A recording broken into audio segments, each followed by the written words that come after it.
Coming up in this episode. Understanding the biological laws and understanding nature's rhythms is actually the thing that makes you ungovernable. That was the Germanic people, the Germanische Heilkunde. They were ungovernable. Their motto was better dead than a slave. Ooh. Yeah. I love it. You are now listening to the Here for the Truth podcast, hosted by Joel Rafidi and Gerasimos. Welcome back to the greatest audience on planet Earth. We appreciate you guys so much. Thank you so much for being here once again. Dr. Melissa Sell returns for her 8th appearance. Definitely, she has become a foundational pillar of this podcast and just German new medicine, and in general, being able to facilitate these conversations and spread this knowledge has been a big part of the Here for the Truth identity. And we absolutely love the G&M community. Just briefly, Gerasimos, how has just simply understanding or coming into the knowledge of G&M whenever you did, say it was 6 or 7 years ago, because I know you're a big health advocate. Like even before that, you were deep in the wellness space, you were deep in the health space. How did this shift things for you on a basic fundamental level?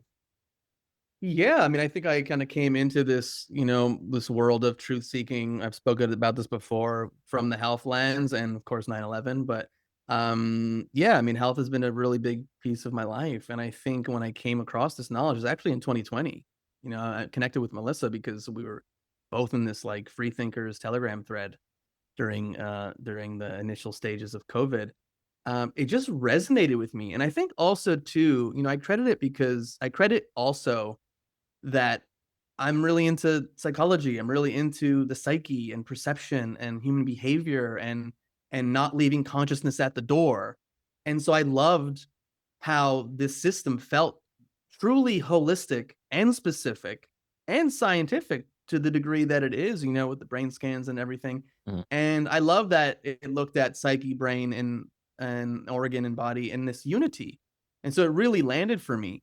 But as with anything, I didn't have really any skin in the game in like some other system. Like Yeah. truth has been the foundation for me, especially around health. So I've been very willing to go, oh, this makes more sense. This makes more sense. This makes more sense. Mhm. And so when I came across this information, it just made sense. And as I understood it more and I started applying it, meaning applying it in terms of my understanding, like something would happen, I'd have some symptoms. Oh, that's why. Oh, that's why. It was just way more specific than you're detoxing, your osmos. That's Yeah. what's happening. You're detoxing. Like, okay, you're just going to label all these different things that are happening in my body. You're just going to stick this one label onto it, you know? Yeah. Or of course, when you consider things from a germ theory standpoint, like, oh, it's something outside that caused this. So I loved how nuanced it was. I loved how specific it was. And I loved how it guided me closer to truth than anything else that I came across. And so, and then, we connected and, Yeah.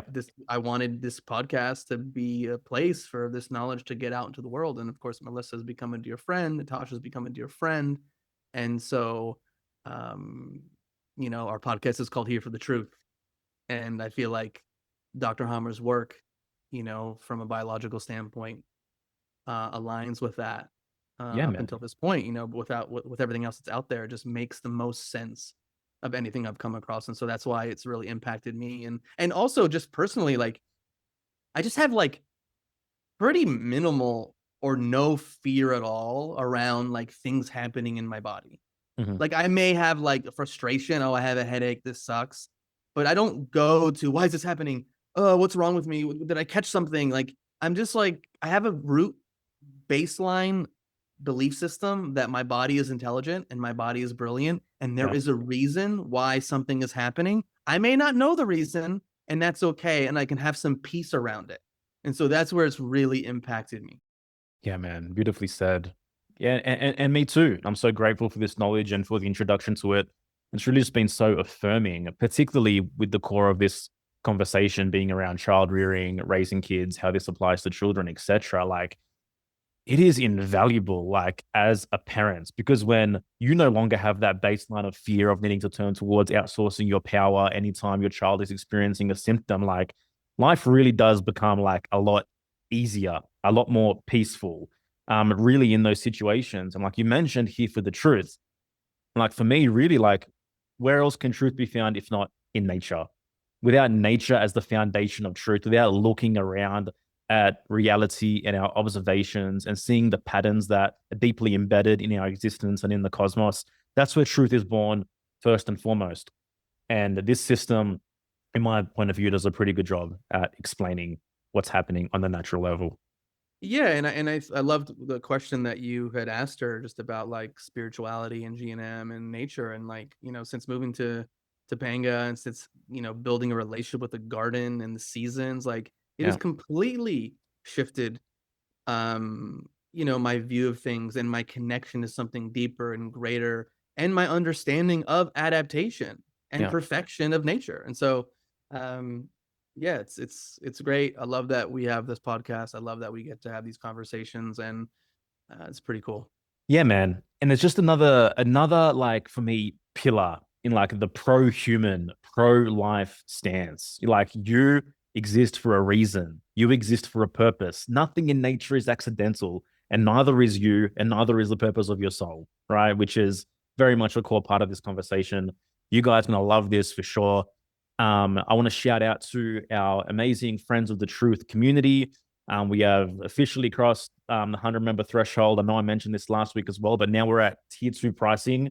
So it's $22 a month if you want to get in for the next 15 odd members. And this is going to continue to go up because we are capping the membership community numbers at 200 individuals just to maintain the quality of the conversations and the Zoom calls that we are having. So if you've been sitting on the fence, you've been sitting on the sideline, this is an amazing time to get in.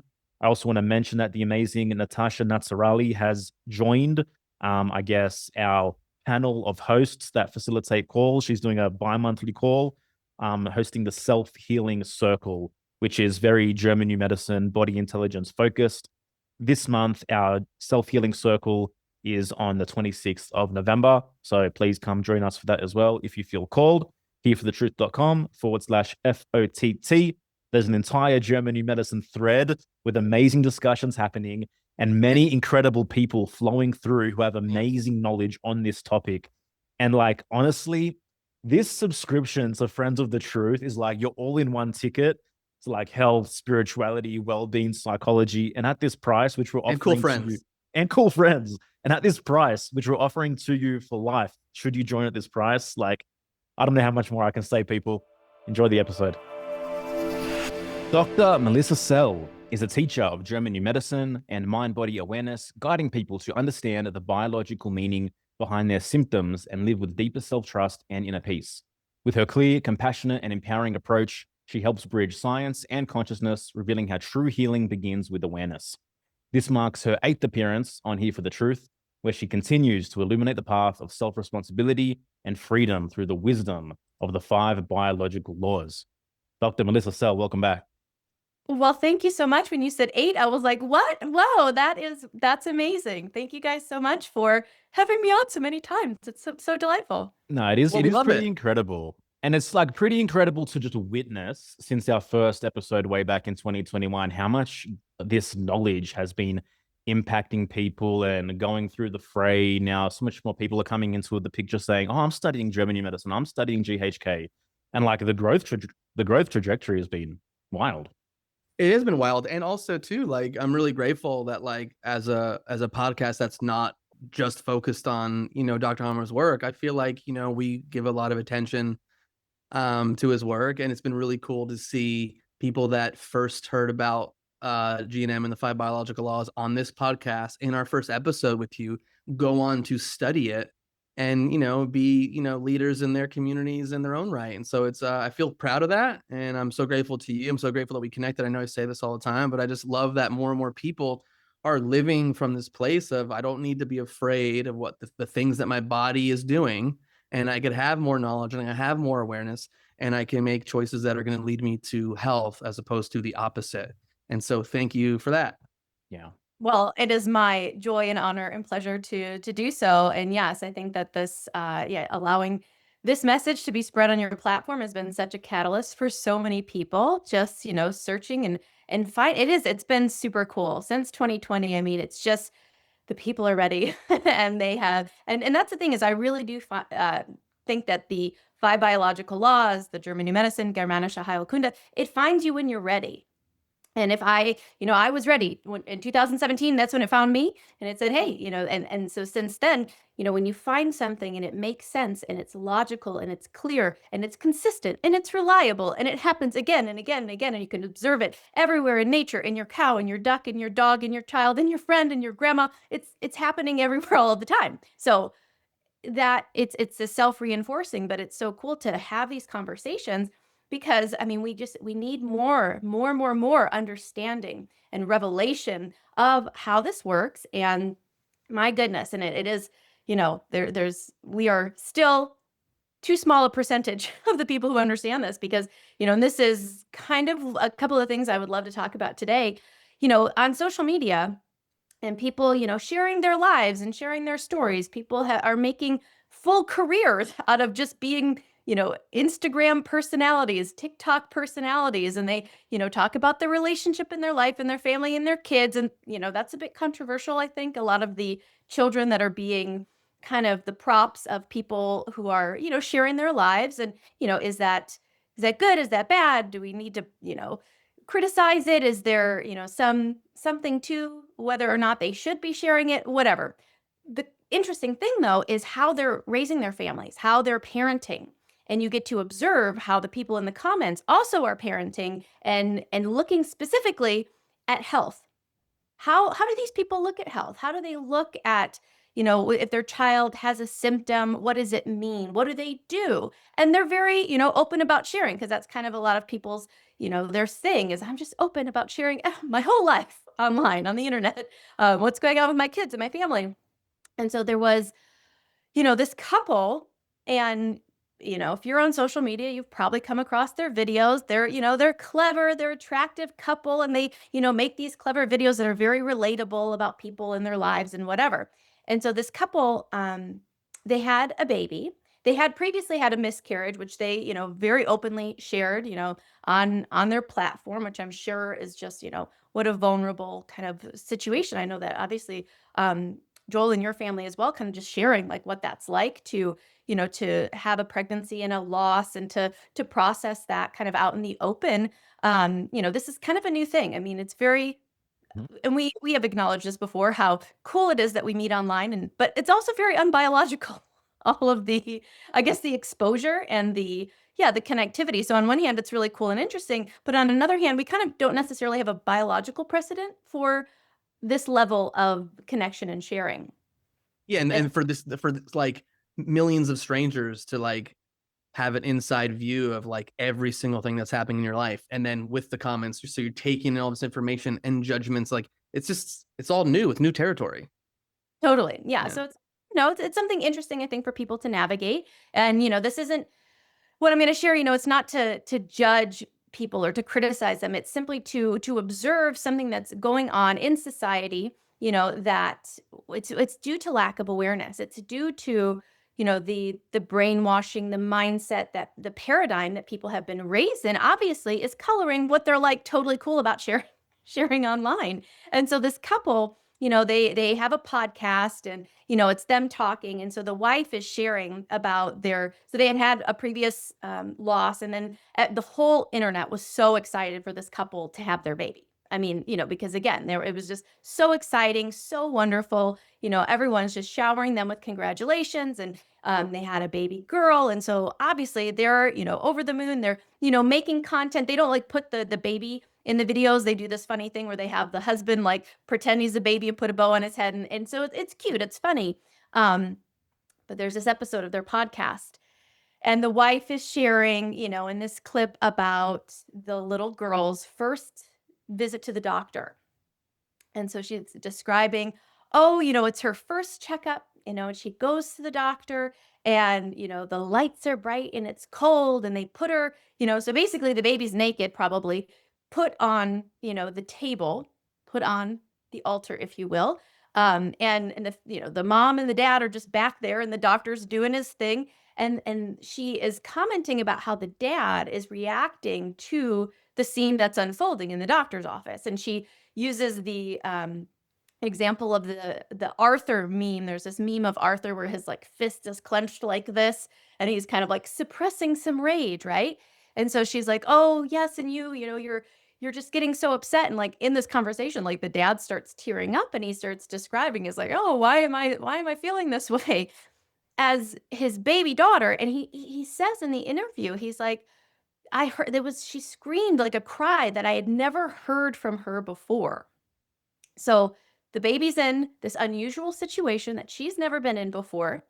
Who knows exactly, I don't know what their birth was like, but she's been home, cuddly, snuggly, home with mom, with dad, and now we're in an office where it's cold, where the lights are bright, and where my body isn't here on mom, on dad, it's over there, and I'm naked, and I'm being probed. Poked and prodded, and Right? Manhandled. Stethoscope, cold stethoscope. We're being examined. Being examined is a certain vibe. There's a certain feeling. There's a difference between being cuddled and snuggled and kissed and loved on and being examined. Mhm. And she's being examined, and she knows it, and she is not happy about it. And so she's screaming to let the people who are responsible for her, to let them know, I'm not okay. I am not okay with what is happening. And her daddy, primally knows this is not right. And he even said, "Oh, he's torturing her." That's his experience. And it seems in the example, it's almost like it's hyperbole to say that the doctor is torturing her, but it's like, those are your words. This is your gut instinct. This is your primal reflex, and you are suppressing it. You're clenching your fist, and you're sitting there, and they're just making light of the whole thing, and she's laughing, and the very last part of the clip, he says, "Oh, and then they stick a thermometer in her ass, like in her rectum, and then the thing cuts off." And I was like, and everyone in the comments, and this just takes it again, we get to see the social experiment to see, okay, interesting interview clip that they share in the podcast. Again, very open couple who just share all the things. That's Give It To Me Straight, I think, is the name of their podcast. It's like, so this is their experience, and she's, he's got tears in his eyes as he's describing, this experience, and the wife's just, ha ha ha, you were like Arthur, and and then the people in the comments are like, "Oh, he's such a good dad. He's such a oh, that's my protective father." And this is a green flag and a man, protective, and like all of these comments. I'm like, did you guys There's no miss? protection there. Did you miss the fact that there was no protection? That this man had a primal instinct, a knowing that he did nothing about, so far as to allow the temperature to be taken through the rectum of his daughter, who and again, I think even just the way that they, because I don't follow all of their stuff, I'm not like a avid listener. It's just, I just came across this clip, so I don't know. It seemed as though this was just a quote wellness checkup. So these are indoctrination rituals. And if you read the book, I mean, this is from the 70s. This is one of the first books I got back in the day when I was, it was in the lending library at the chiropractic office I worked in. It's called Confessions of a Medical Heretic. You guys know that book by Robert S. Mendelsohn, MD? Oh, everyone. Oh, I know another book from Mendelsohn. I forget what it's called. Ritual Mutilations, probably that one. Yeah. Or how to raise a healthy child in spite of your doctor or something. That one he wrote too. Yeah. Yes, these books are written in the 70s by this medical doctor who's like, "Hey, this is a religious ritual. This is not for the health of the people. This is an indoctrination. This is this truly, when you bring your child into the pediatrician, it's a ritual. It's called a wellness checkup, but it's a ritual. It's an indoctrination. It's an authority exercise." And so that's what it was, is he was bowing his head to the authority of the doctor. Well, the doctor isn't going to do anything that's going to harm the child. Yeah, the child's going to cry. The child's upset because, oh, they're cold. they're cold and they're probably hungry. And, we write it off as completely normal. But this was a profound moment for this child, right? What is a conflict shock? Highly acute, dramatic, unexpected, caught off guard, completely isolating. I'm alone in this, and I'm crying for the people that are supposed to help me, and nothing. And the ritual is completed uninterrupted, right? Because my father, he's been told this is the doctor, and the doctor needs to check the baby so that you get the seal of approval that the baby is okay. Because until I give you the seal of the approval that the baby is okay, we are assuming something is wrong, and so we're waiting for the judgment. We're waiting for, okay, does the heartbeat, does the temperature, do the thermometers, do the numbers on the paper, do the numbers on the paper tell us what we need to be told? And it's about the data. It's about this, quantitative data on the paper. Can we see, is baby okay? Yeah. And that's where we've gone terribly wrong.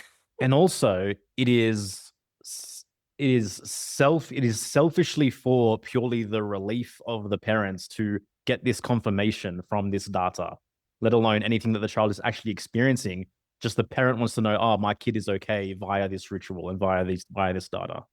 And the dates for these well visits, like 2, 4, 6, whatever, 12, they're so arbitrary. Like I don't know if I thought I read somewhere that they came up with them to have them close together because if they were spaced out that they might not come. I don't know if that's true or not, but it's just like ridiculous. Like who decides like these are the dates and these are the injections that the child is going to get as well, and that's a whole nother conversation. But yeah. And it's just getting to see how many people are just totally on board, because the people in the comments are like, oh, just wait for the shots. Oh, just wait for this visit. Oh, just wait till this happens. Oh, my husband cried. Oh, I cried. Oh, it's terrible. And I'm like, this is de-evolution in full on display for everyone. Because when you override instincts, that's the thing, is we have the biological instincts and intuition for a reason. Right? And that is because it keeps us safe. It protects us. But when we've been told to do something that violates our intuition, we override that innate sense for this paper.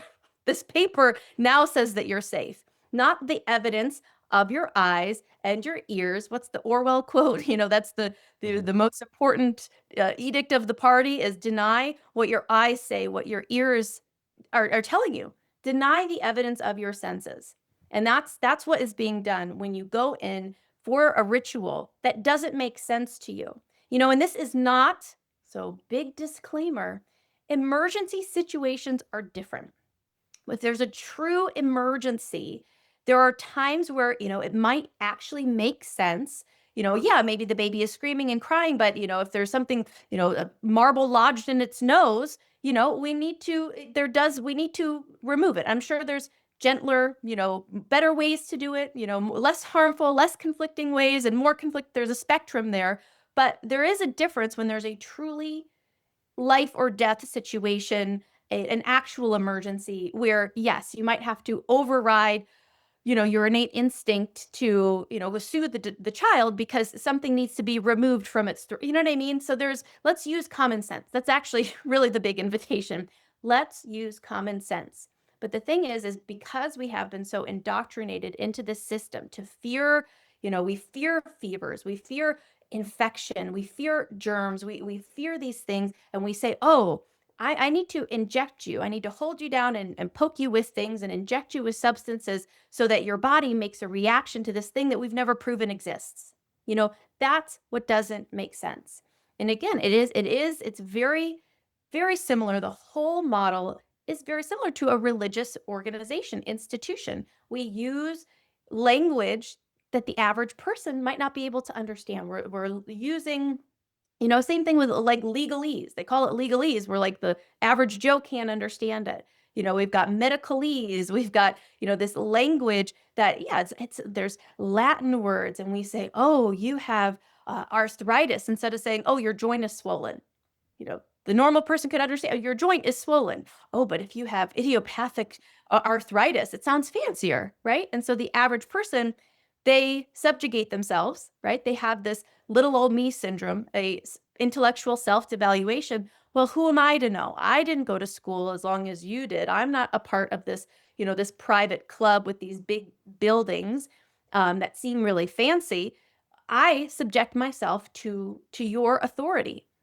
And this has gotten us into a really unfortunate position when it comes to health, well-being, because when we lose the primal instincts that allowed us to live in the wild, that allowed us to live in nature, allowed us to live and survive in the woods for a very long time, thousands and thousands and thousands, something millions and millions of years, right? That there's been survival and all of that instinct is programmed into you. And now all of a sudden we're saying, no, don't use your instincts. Don't follow your intuition. We're going to take your child, we're going to violate. Now, this is something interesting. Dr. Hammer talked about when they do because there was a story, I think, of a man and his young daughter. And I think the daughter, I can't recall the exact story, but I think there was a brain scan and Dr. Hammer was like, your daughter has experienced a sexual conflict. It shows in the area of the brain of the cervical relay that there is an impact there. There was a sexual conflict. And the father was like, no, absolutely not. There's no way this could have ever happened. I've seen her ever since she was born and nothing like that ever happened. He's like, well, did they ever take her, away from you to do, measurements and weighing and take temperature and things like that? And he was thinking back and he's like, well, yeah, they did, and he says that sometimes they will do a temperature read in the vagina or the rectum. And this again, think about that from the perspective of, yes, it's an infant, but it's an infant female. And she is seeing, is this, this is not safe. And that can be perceived depending on the child, because everyone's, individual experience of a conflict is perceived in the way that is appropriate to their psyche, can be perceived as a sexual violation. Basically, a sexual violation is about mating. And is it safe? Is it safe to be a female? Am I safe as a woman? And if she didn't feel safe and protected, how that could have been her very first sexual conflict. And so that's where, again, something that seems, oh, well, the rectum is just the best place to get the most accurate temperature. That's why we do it. And people are like, well, you could do it, under the tongue. You could do it under the arm. And again, especially, well, one, a fever, it doesn't mean what it means in the conventional system. A fever in their model means, oh, something bad is happening and your body's trying to burn off this bacteria. But we know if you're running a fever, this is a good thing. You resolve the conflict. Your body is now in the healing phase. And if the temperature rises, that temperature actually is what is creating the environment for the microbes to do their work. So it's so inverted. Mm-hmm. So even if she had a temperature, that isn't a problem. It's nothing to be afraid of. And again, why do we have to do it in like the most invasive way possible? Yeah. What happened to all those fucking lasers you loved from 2020 to 2024? I know. Like right in the forehead or wherever else they put it, Great point. But again, if it is, about this subjugation, because when you think about it, when you zoom out, and I get that people, that all of a sudden, it's the weirdest thing. Because if you took a child, like your own baby, into your backyard and stripped it down and started inserting things into its body or poking it with needles, would we not be calling some kind of social service to say, hey, totally, Joel's doing something really weird over here, like this is not okay? But all of a sudden, when you walk through those doors and you go into that building and you see those letters after their name and you have this, this whole situation, you're like, oh, this is fine. Yeah, totally normal. Like, That's the thing. Like the indoctrination has been so severe that common sense has been redefined in the mind of the subject to think, oh, this is the common sense route to go to the doctor, to have the interventions, to have the penetration. Yes. Yeah. And again, to have, even just think about what that was for a young baby girl, you have 3 daughters, to give the baby girl to a man and for you to sit there while he does that to her under the guise of, and again, just think about it. This is good for her health. Mm-hmm. That is why parents are taking their child to the doctor, because they think that this is good for my child's health.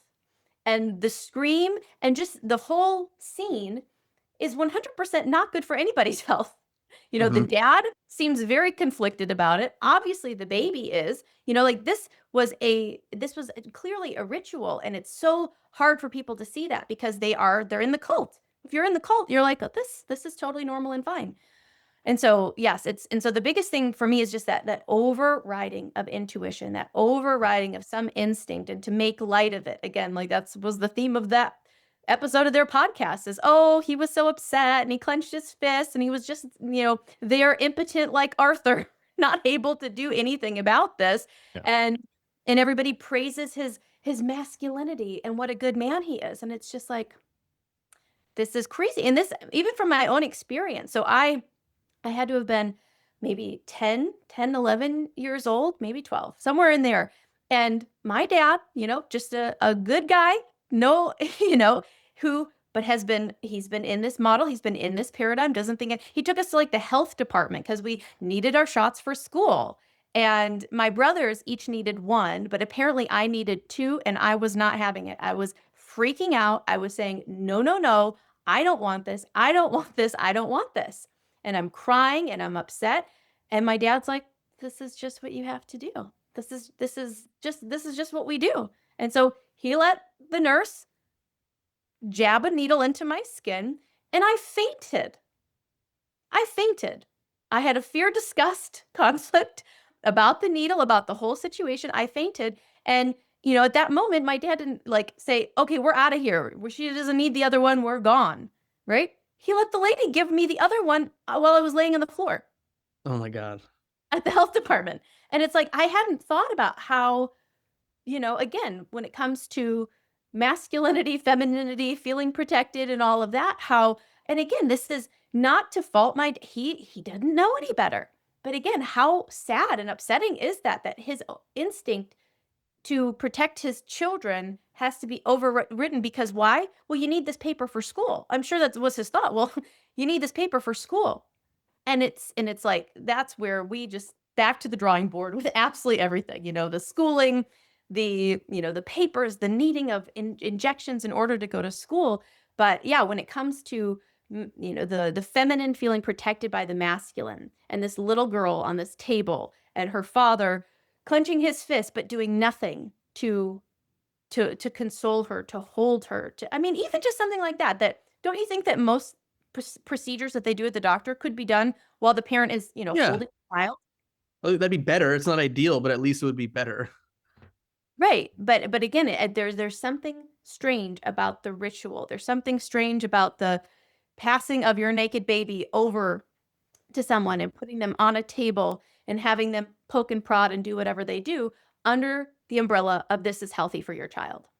Yeah, like back to what you said before, I was trying to just picture like being Joel's neighbor, and like in his backyard, there's like a stainless steel table, and all of a sudden, like he just brings the baby and like hands it to someone back there, and he's like someone who's wearing a white coat just in like the backyard of someone's house, and then pulling out this needle. It'd be the weirdest thing, to see and witness. But we just normalize it. The other thing that's just blows my mind is that like taking a baby that's completely healthy and fine, that doesn't seem like it even needs any quote unquote medical attention to bring it 2 months, 4 months, 6 months in. Like that just seems ridiculous to me when I look at it. But again, it's like it all relates to the indoctrination and everyone going along to get along. Just an FYI, my eldest is 7, and none of my 3 daughters have met a pediatrician or a doctor, so there's no weird shit happening in my backyard either. Okay, Erasmus. When you said, "Who am I to know?" it really reminded me of our favorite girl's quote. One of her quotes, Ayn Rand. She says, "When a man declares, 'Who am I to know?' he's declaring, 'Who am I to live?' This, in every hour and every issue, is your basic moral choice. Thinking or non-thinking, existence or non-existence. To the extent which a man is rational, life is the premise of directing his actions. To the extent which he is irrational, the premise directing his actions is death." And it just seems as though this is like the original supplanting of crowd consciousness and of the dulling of one's intuition, is handing that child over and ignoring the basic senses at the birth. And it's like, now I'm just going down this slippery slope of who am I to know? Everyone else knows better. Let me just cut myself off completely from these inner feelings and instincts that are happening because there's this entity over here, which now I'm handing all my power over to. Yeah. It's like when we were at the Reclaiming Birth conference, I don't know if someone said like, or we just realized this, like when the way we look at birth changes, that's going to change society because that's the starting point. And like what you said, Joel, it starts there. Like, how was the baby born? What are your views around childbirth? And then, of course, it continues on in the system. You know, the being the member of the cult, kind of you get sanctified early on, and then let's continue on. Well, you get like branded, literally. Yeah. You know. Literally, yeah, literally branded. Yeah. And you're now, you have, and the one who does the branding, this is a big part of it too, is like the one who does the branding, you have a fixation on that one. So that's like in the wolf pack, when the alpha bites down the other wolf that's trying to fight, the one that's bitten down becomes devoted to the alpha. And will do whatever they say because that's how it works. You are the one who subjugated me, right? I tried to fight. I was bitten down by you. You are now my leader. And now I listen to you. I'm devoted to you. I follow you. And depending on the context, even, Dr. Howard. That's why Erasmus goes around just biting people. Makes sense now. Mm-hmm. Continue. Dr. Hummer talks about it being, because it also can be, you can be gaily fixated. There can be like a, I love you. I'm so devoted to you. So in that way as well. And so, yes, so that self-devaluation. So yes, in order to even go into a doctor's office, that parent already has to be conflicted, right? Because a person operating without conflicts, right, in their full, like a true alpha, again, that doesn't really exist. It's kind of mythical at this point because most people have been born into this type of world. But if you didn't have conflicts, you wouldn't assume that this person is smarter than you. You wouldn't say, oh, yes, now it makes sense. Here I am living in nature, in the wild, and all of my ancestors have given birth in these tents and these homes that we built ourselves. We've been doing this for, forever. And all of a sudden I'm going to say, oh, now, you know what? It just feels like I need to take this baby somewhere else, to somewhere that this is fully sanitized, doesn't smell or look like anywhere I've ever been before. And I need that person to do stuff to my baby. It's just, you wouldn't never do that. And usually a person that you don't know. It's like this is your pediatrician. This is what's covered by your insurance. Also, like, go to this person. They live close to you as well. And this is the person that then like is the authority. But it's like, how do we encourage, I guess, the masses to develop the willingness to know and the willingness to have the courage required to stand on one's knowing prior to having these experiences? Because it seems like, pregnancy just happens, then all of a sudden there's this roller coaster ride of, oh, what the hell do we do? How is this going to happen? And no one ever really gets to a place of center or rationality, etc., where it's like we can now make key decisions to have the most successful and best birth possible. Because the slippery slope starts with the irrationality beginning the moment pregnancy happens. It's like, oh, all these things we've got to do now, So like, what is the path? I mean, unfortunately, for many people, the path is something catastrophic happening, having a very bad experience. I know. So that's like, that tends to be the path, is that we have a very negative encounter with the medical model. We see that this thing that promised us health and safety and well-being actually was harmful, and so the person has to go through that. I know many women who have gone through just standard obstetric care, standard gynecological visit, blah, blah, blah, up until their birth. And then, they did everything right and then ended up with a C-section. And they're like, why did this happen? Did this have to happen? And then they start going down rabbit holes. And then they're like, oh, there are women that still birth at home. I thought that was, something for the dark ages. And it's like, oh, and then they come through. So they have, their medicalized births first. And that is a big waking up. I mean, I'd be very interested. I'm sure that when people comment on like how many of you woke up because of, a crazy medicalized birth that caused you to be like, something's wrong here. I've been sold a lie and this isn't right. And so many people, that's how they wake up, is something crazy happening. And so they start to realize, but otherwise, how do you? Because again, if you have only had good experiences or, again, what you consider good experiences that going through the medical system or people in your family, you have no reason to question it, and you don't want to question it. Gosh, because again, that's like questioning the church. Questioning the church, the family gets really uncomfortable. The priest gets everybody starts getting really uncomfortable when the teenage kid's like, why are we doing this? Yeah. What's the point of all of this? This story doesn't make sense. This behavior doesn't make sense. Doesn't make sense that you're doing that. And we're like, quiet down, right? We don't want dissenters because and as soon like people do, they come for you in the comments when you say something, because again, they think that this is the thing that has gotten us this far. And that's one of those big, obviously, if people go and look at the virus absolute lie and the fact that all of these vaccines, because people are still convinced, they go, oh, well, polio, Mhm. of course, without even knowing the polio story at all. But that still is so emblazoned in people's psyches that medicine saves lives. Without this, we would not have, oh, what did they say? Vaccines create adults or something like that. That's like one of their little taglines is the Oh reason. yeah. Yeah, right. I don't And know.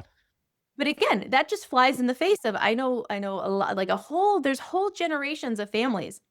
There's like this holistic chiropractic, family where like everybody, there's like tons of chiropractors in this family, and obviously none of the children have been vaccinated. How are these people alive if if vaccines are the things that creates adults? If it wasn't for this holy magical injection, you wouldn't even grow up. And that again, when we understand the 5 biological laws, all of that becomes irrelevant.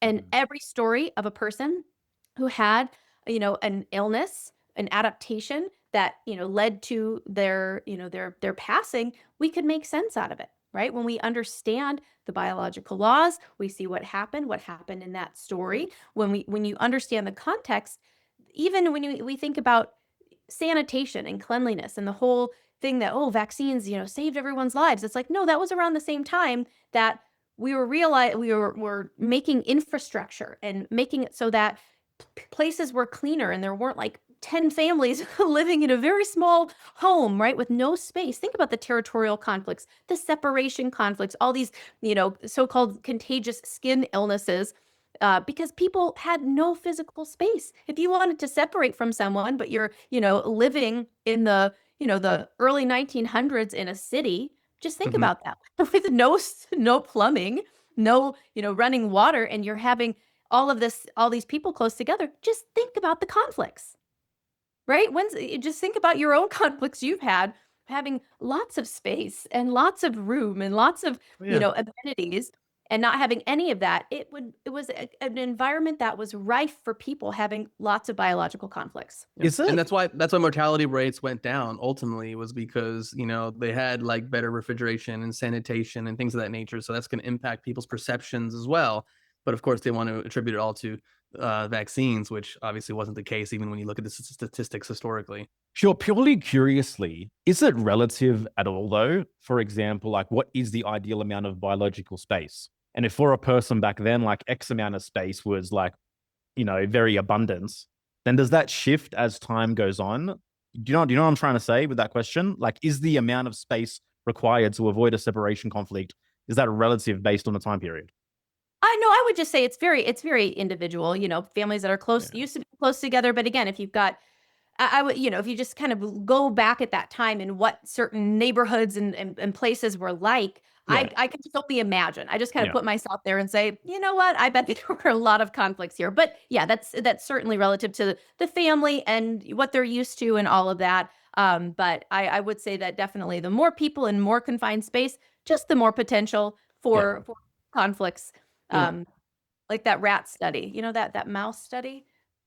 Which one? I feel like there's been a few An that I've. old one where oh, I can't grab the name of it right now, but yeah, the mouse study where they basically put these mice in this city, modeled this city for the mice, and it created all sorts of conflicts and changes in sexuality and changes in behavior and changes in how it's absolutely crazy. That would be actually, you guys should do a whole episode on that.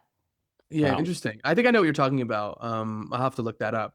I have a question because I'm curious your thoughts through the 5 biological laws lens. Like Semmelweis. Semmelweis was like the doctor that they talk about, like the hand washing, that like they were washing their hands before dealing with pregnancy. I think it was because they were like working on cadavers or doing autopsies on cadavers first, and then they were going to work on mothers, and so they were supposedly, quote unquote, passing along the infection or whatever it was called. I don't know what it was, but like from a G&M lens, what was happening? Obviously, there was issues happening with with these mothers, I believe, that were dying in childbirth. But then once the doctors started washing their hands, was there something else that was being like? What? Share your thoughts on that. Well, even just the smell of death. So even just think about the there's an odor to decomposition. There's an odor to a cadaver, and so to go from the cadaver lab without any just cleansing in the water, because and this is something when I wash my hands or when I brush my teeth, it's not about killing bacteria. It's for refreshment, right? Mhm. It's refreshing to to kind of purify myself in the water, not to purify in the sense of I need to kill all these bad germs. It's simply shifting from one activity to another to have this, this lovely ritual of water, immersing oneself in water, because even just the odor of death, just think about that. So here's this, doctor comes from there and comes to deliver your baby and he smells of death, right? Like there's a biological innate sense to smelling that, which would what? Initiate biological adaptation programs. And so is it simply about the doctor brought little invisible buggies from that room into this room and put them onto her body? But that is overriding. So again, that's purely just the material. We've got bad, yucky material, and then we've got, a birthing mother. And, in that, we have to look at the entire experience of the mother who's interacting with a doctor who has just been interacting with decomposing bodies. There's an innate sense to that. There's a smell to that can create an absolute conflict where if the doctor washes his hands, right, before while transitioning, that's going to get rid of that odor and that kind of sense. And yes, are there there's different material on a decaying body than there is on a living body. And so, yes, if you get some of that material, obviously the biology can, if I get a splinter, my body knows how to, I'm not a fan of pulling out splinters. This has always been a thing. Like I hated when getting the tweezers and trying to like dig in there and take the splinter out. I was a big fan of just putting a Band-Aid over it. And it kind of, it smarts when you step on it, but my body takes care of it. The body will dissolve and get rid of the splinter because my, innate intelligence says, oh, there's this doesn't belong here. And my body's going to break it down and remove it. And so when there are things that get into the body, and again, it's just, this doesn't belong here. It's not, oh, this is something bad, because is a piece of wood bad? Can we put a judgment call on a piece of wood? No, piece of wood, it's great. It's how you build a fire. It's wonderful. We need pieces of wood, but pieces of wood in my foot just doesn't belong here, right? And is it a war? Is my body at war against the piece of wood that got into my foot? Well, no, it just says, this doesn't belong here. I'm going to do some cleanup, right? I'm going to do some regular maintenance that says, oh, this is Melissa's body. This is a piece of wood. And so the microbial helpers, right? They're the cleanup crew, the construction crew. Got my construction hat of it's the cleanup crew. That's what's happening. There's little workers that live in all of your tissue layers and they do jobs. One of their jobs is to clean up debris that gets in the body that shouldn't be there, right? And if it can break it down, it'll break it down. If it needs to wall it off, it'll wall it off. It does what it needs to do. And so if there is something that doesn't belong, the body does go through a process of cleaning it up. And it's an inflammatory process, right? Because all healing happens in a fluid environment. And so, yes, if a mother had gotten something, in her body that didn't belong there, an inflammatory process can ensue from there. But again, we just have to look at what is the premise? Is it the premise that there's something bad that should have been killed or sanitized before? It's just, there's certain things that belong and there's certain things that don't belong. And things that are on a decaying body don't belong on the living body of a birthing mother. And if a doctor, transmits and again, the smell, the whole experience, the body will, clean up what doesn't belong, which, especially if it's an intense situation, because, there was a very high death rate, I think, around that time before they implemented this. And again, this was after they had, gotten women to even start to birth in hospitals, which before that they weren't even birthing in hospitals, they were birthing at home, which is, so that was a full transition to get women into birthing in the hospitals. And so, yeah, that's the whole story there. And so again, it's about the odor of death, and then also the body just going through a natural cleanup process for something that doesn't belong in a certain area. Cool. Thank you. Just for those listening, I think the mouse experiment was behavioral sync, a term invented by ethologist John B. Calhoun to describe a collapse in behavior that can result from Calhoun. overpopulation. Yeah. Calhoun, Was this yes. also the study where they were like eating one another too? They started cannibalizing. I know there's some other study that went into that too. But yeah, Calhoun, that makes sense. Thank you, Joel, for looking that up. Our audience worries. will be very grateful.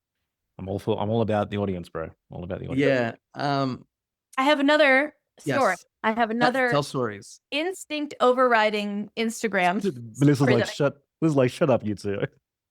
Yeah. Yeah. You guys can, if you want to take another. No, it's all good. No, Okay. we're here for you. Oh, is this? Oh, this. Okay.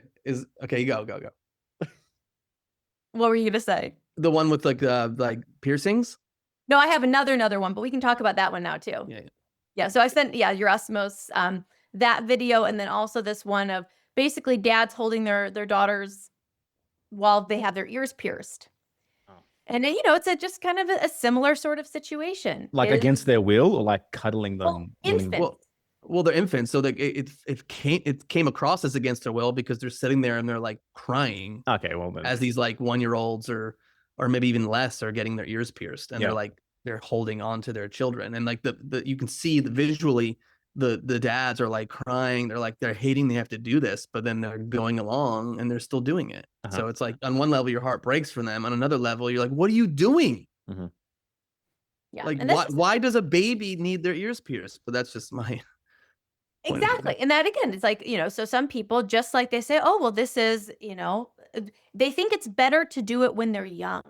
They think that, oh, if we do it when they're young, they won't remember it, and then they'll just get to enjoy the joys of having your ears pierced for the rest of your life. This is so apropos, Melissa, because my middle child, she's turning 5, and like we've been having a discussion with her for ages. Now she does want to get her ears pierced. So she wants to get her ears pierced, but we can't find anywhere in Mexico to like actually get her ears pierced in like a nice environment at all, because we just discovered it happens at birth. All the girls in the hospital, it happens at birth. Wait, what? Yes. They pierce babies, like newborn babies' ears immediately. Yes, it happens. There's like, it's not like in Australia or the US where you would go, you'd find a nice like, jeweler or maybe like a semi-tattoo kind of place, and there'd be 2 people with like, they can do it at the same time, make it easy, this doesn't exist. We've looked. It happens at birth in the hospital.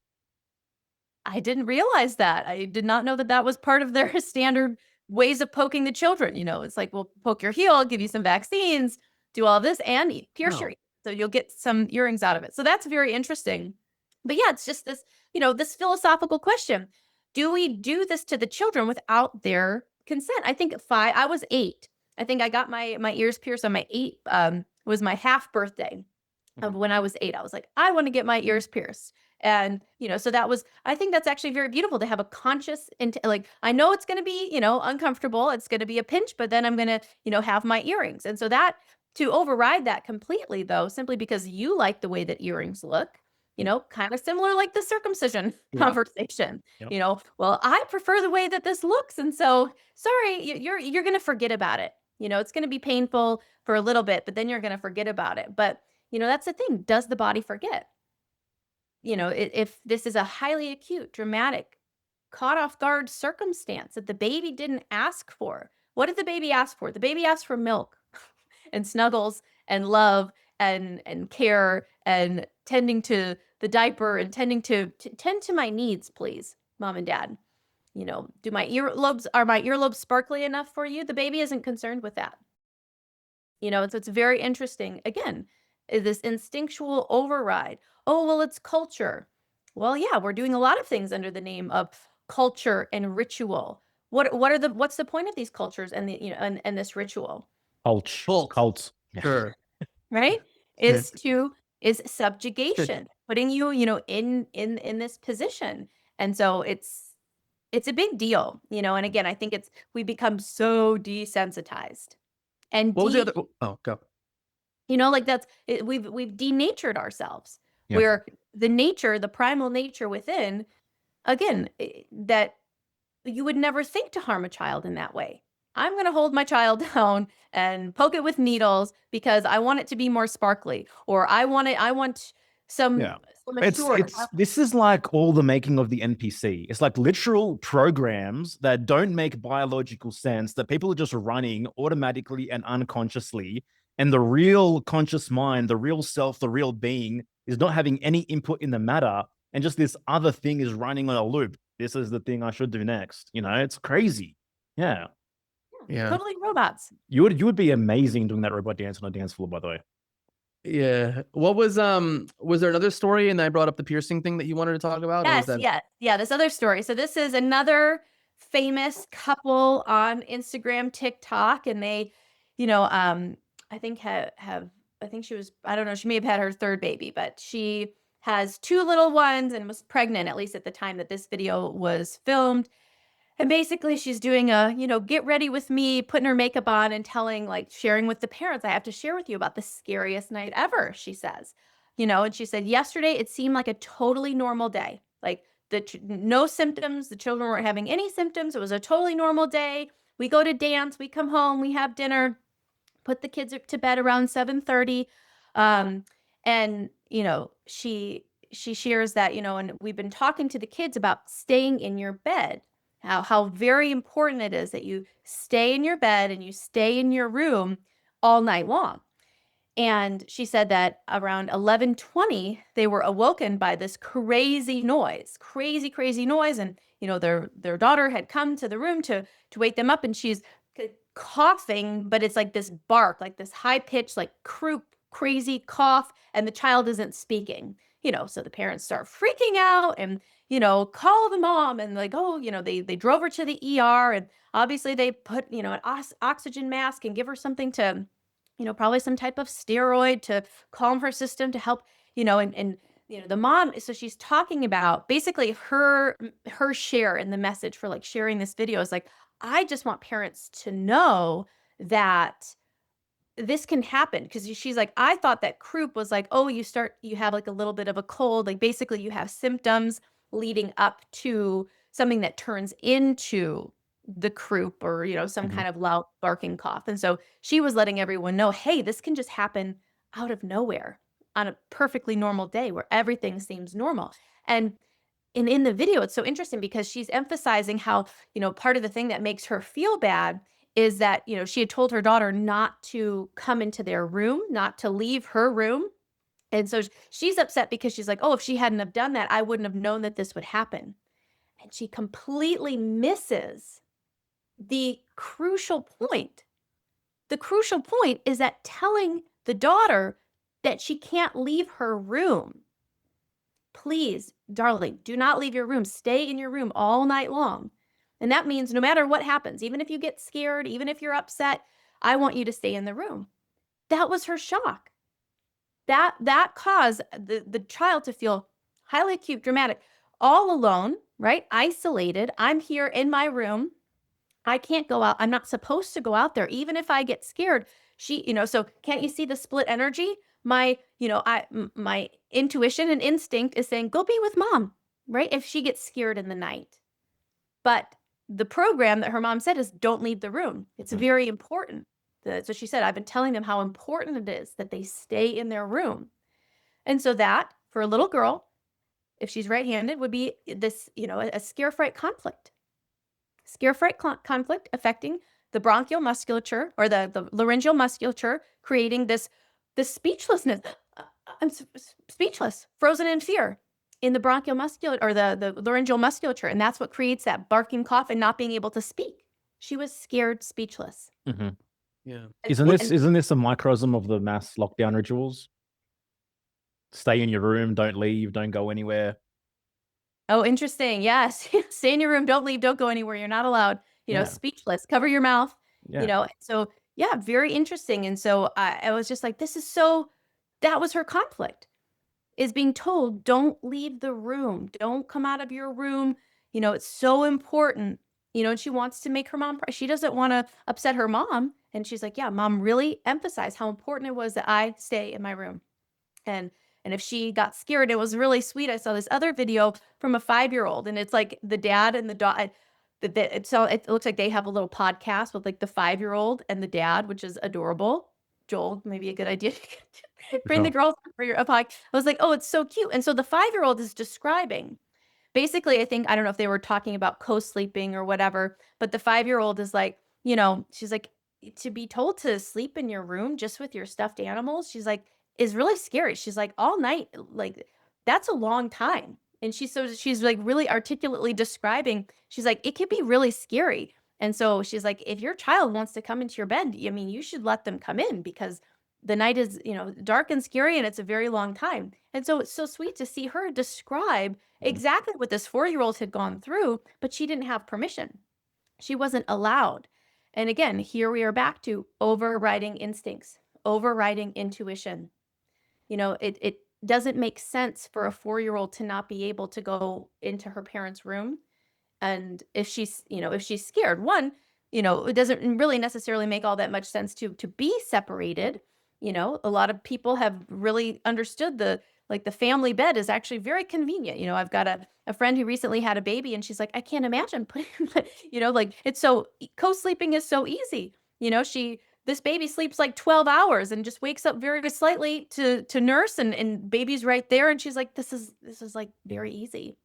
But the idea of separate rooms and the baby being separated, and this child not being able to have that connection, creating this conflict, and then leading to what? An ER visit, more fear for the family. And now we've got this fear that, a cough like this can just come absolutely out of nowhere. And that was the parents. That's their sense is, oh, this just happened randomly. We had no prior indication.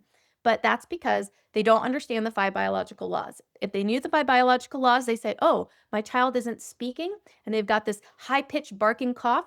That's the larynx. Okay, what causes the larynx to adapt? Oh, well, it's a scare-fright conflict.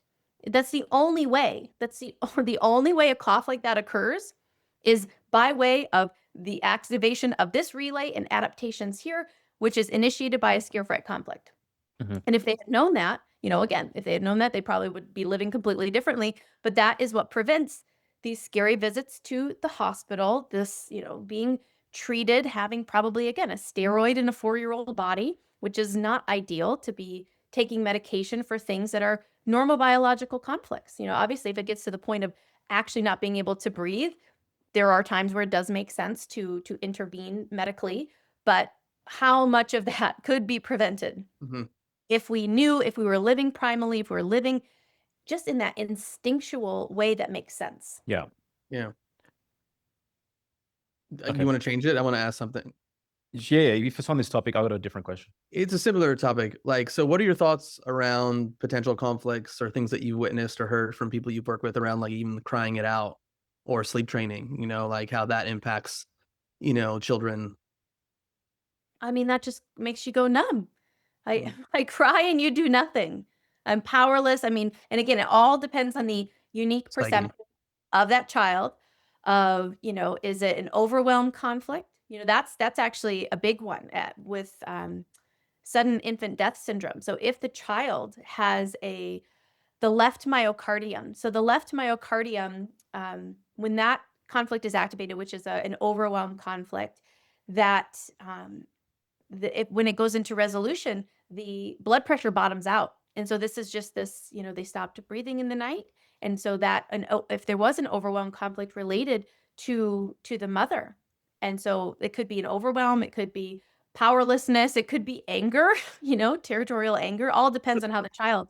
So could that also be like, let's say that morning they went and got like 2-month or 4-month well visit, and the child, obviously is a baby, feels overwhelmed, or there's territorial anger or something that's coming from, let's say, being held down or vaccinated or whatever the case may be, that then once it's time to go to bed, it's sleep, they're in their so-called safe crib, then they resolve the conflict, and then that's what happens. Is that one way to look at it? That's one of the Hopefully? things for sure. Yeah. So like if it's a seizure, we know it's a motor conflict. If it's just like a SIDS event where they're just like, yeah, we don't know why. It was just sudden for seemingly no reason, but there's always a reason. And so yes, that is definitely one of the things that can happen. I'm feeling totally overwhelmed, totally abandoned, isolated, alone. And that's the thing is, and Robert Mendelsohn in that book, the Confessions of the Medical Heretic, he even talks about things like tonsillectomies. He's like, these children feel ganged up on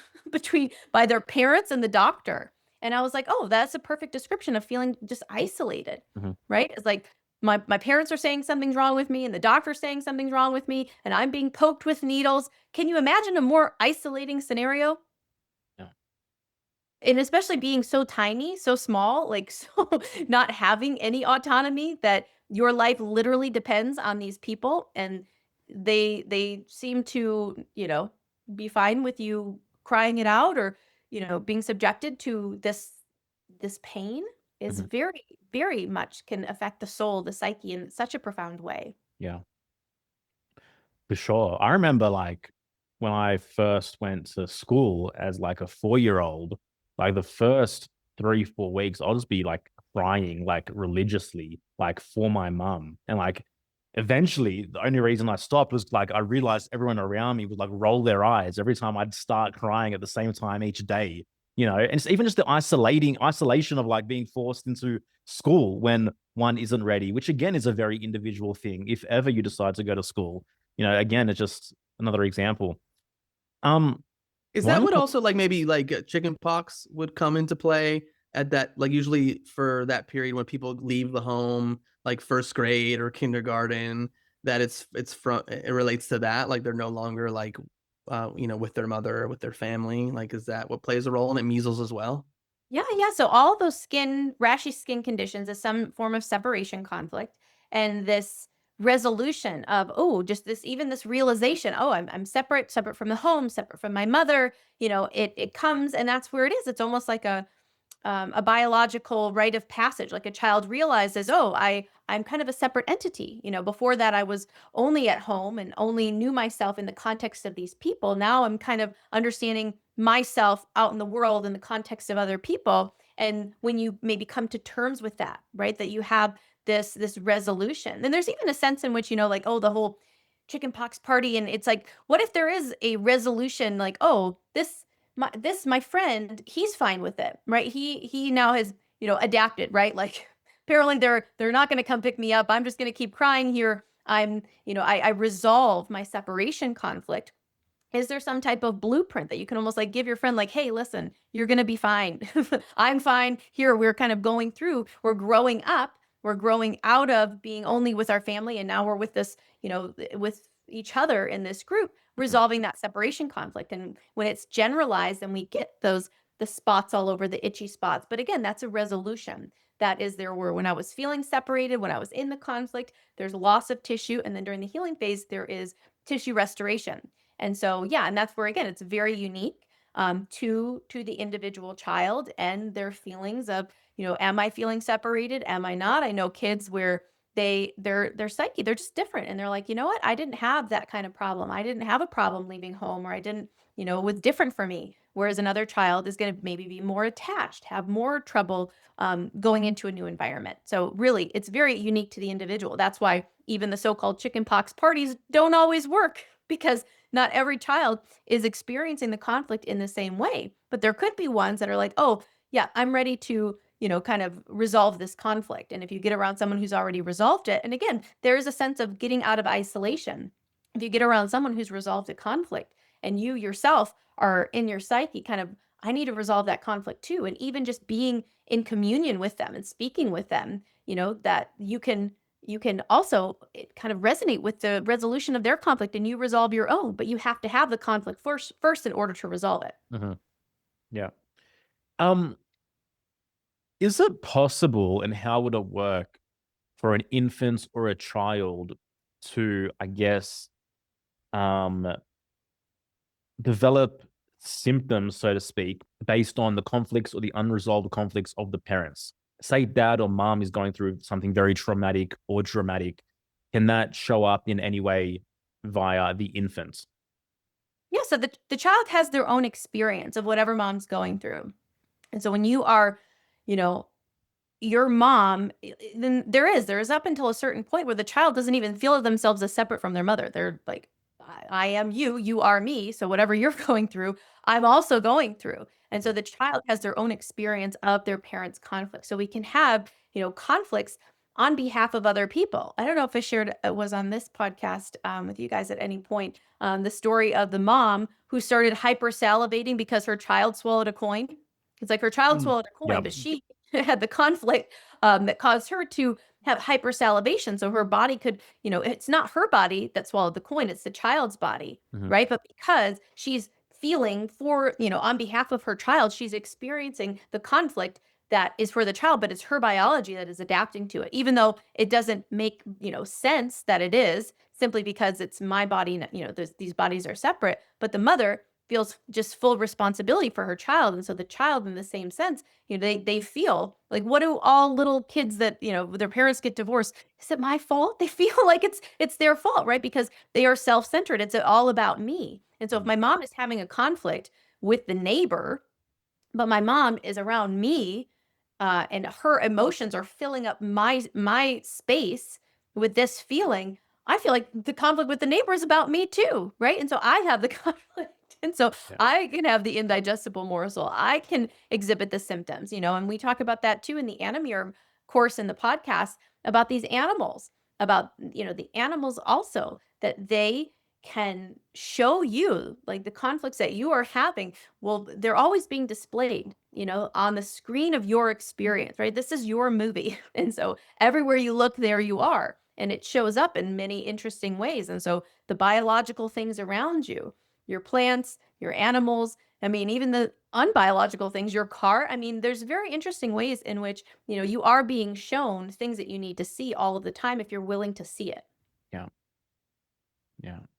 I wonder, Joel and I I got in a car accident. Well, someone hit and run me, and then the next day you had a little fender bender. At like both of us 2 days in a row, even though we've never had any other issues in the 5 years we've known each other. So I don't know. I have no idea what the reason was, but I thought it was an interesting coincidence that we both had some issues with our cars within 1 day of each other. Yeah. That Anyways, is very interesting, actually. yeah. I want to ask you a question. How has your understanding of German new medicine impacted you spiritually?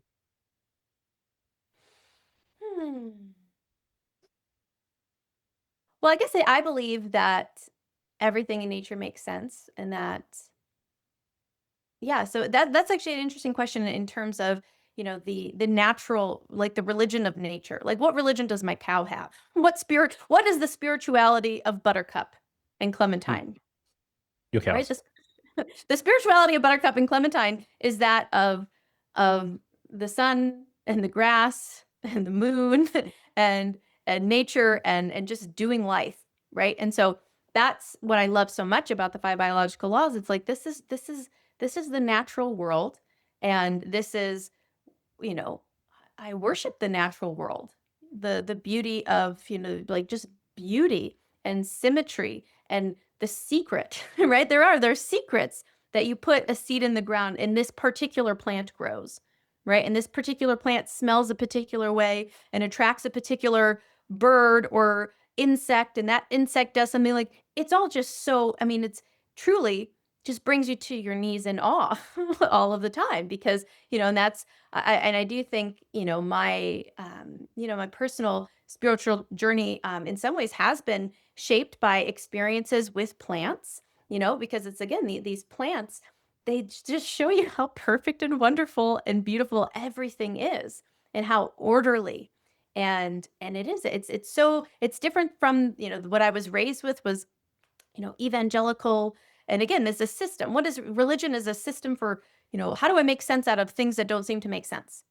That's why people turn to a religious model. Let me make sense out of something that I can't really understand. And, does it make more sense to turn to a book in written language, or does it make sense to turn to the cow, the cow and the trees and the manure, the stuff that seems, oh, is this poop, but then it turns into this beautiful soil. Steve and I were out in the field, and it was like an old cow pie that's been there, for months now. And he's looking at it, and then he picked it up, and it just smells like the most beautiful soil, just like rich, just dirt. It doesn't, it's kind of made the transition from being, poop to being just pure, just beautiful soil. And that is, to me, I think more telling than any kind of text that you can imagine, right? That this that comes out one end and turns into the soil that helps us to grow new life. That's the circle.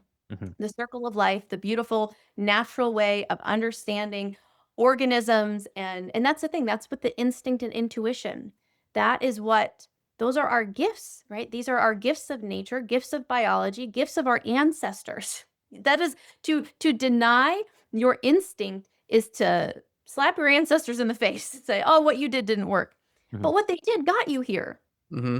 What they did got you here. That's why we have all of these, these biological ways of living in the world and understanding. And, and that's the thing. And Dr. Hammer, he takes it when he looked at the layers, right? That was one of the things that when I dove into this work, I'm like, these layers, right? The endoderm, the mesoderm, the ectoderm, the old brain has this old archaic knowledge, this old archaic ancestral knowledge of how to hold on to water, how to better digest a morsel. This is what we need more juices in this situation. We need to better digest in that situation, and then we have the old mesoderm, and it's like, this is your protective layer. And this layer is going to protect, this is the deep layer of skin and the pleura and the pericardium and these protective coatings. And it's going to get thicker when you need it to get thicker.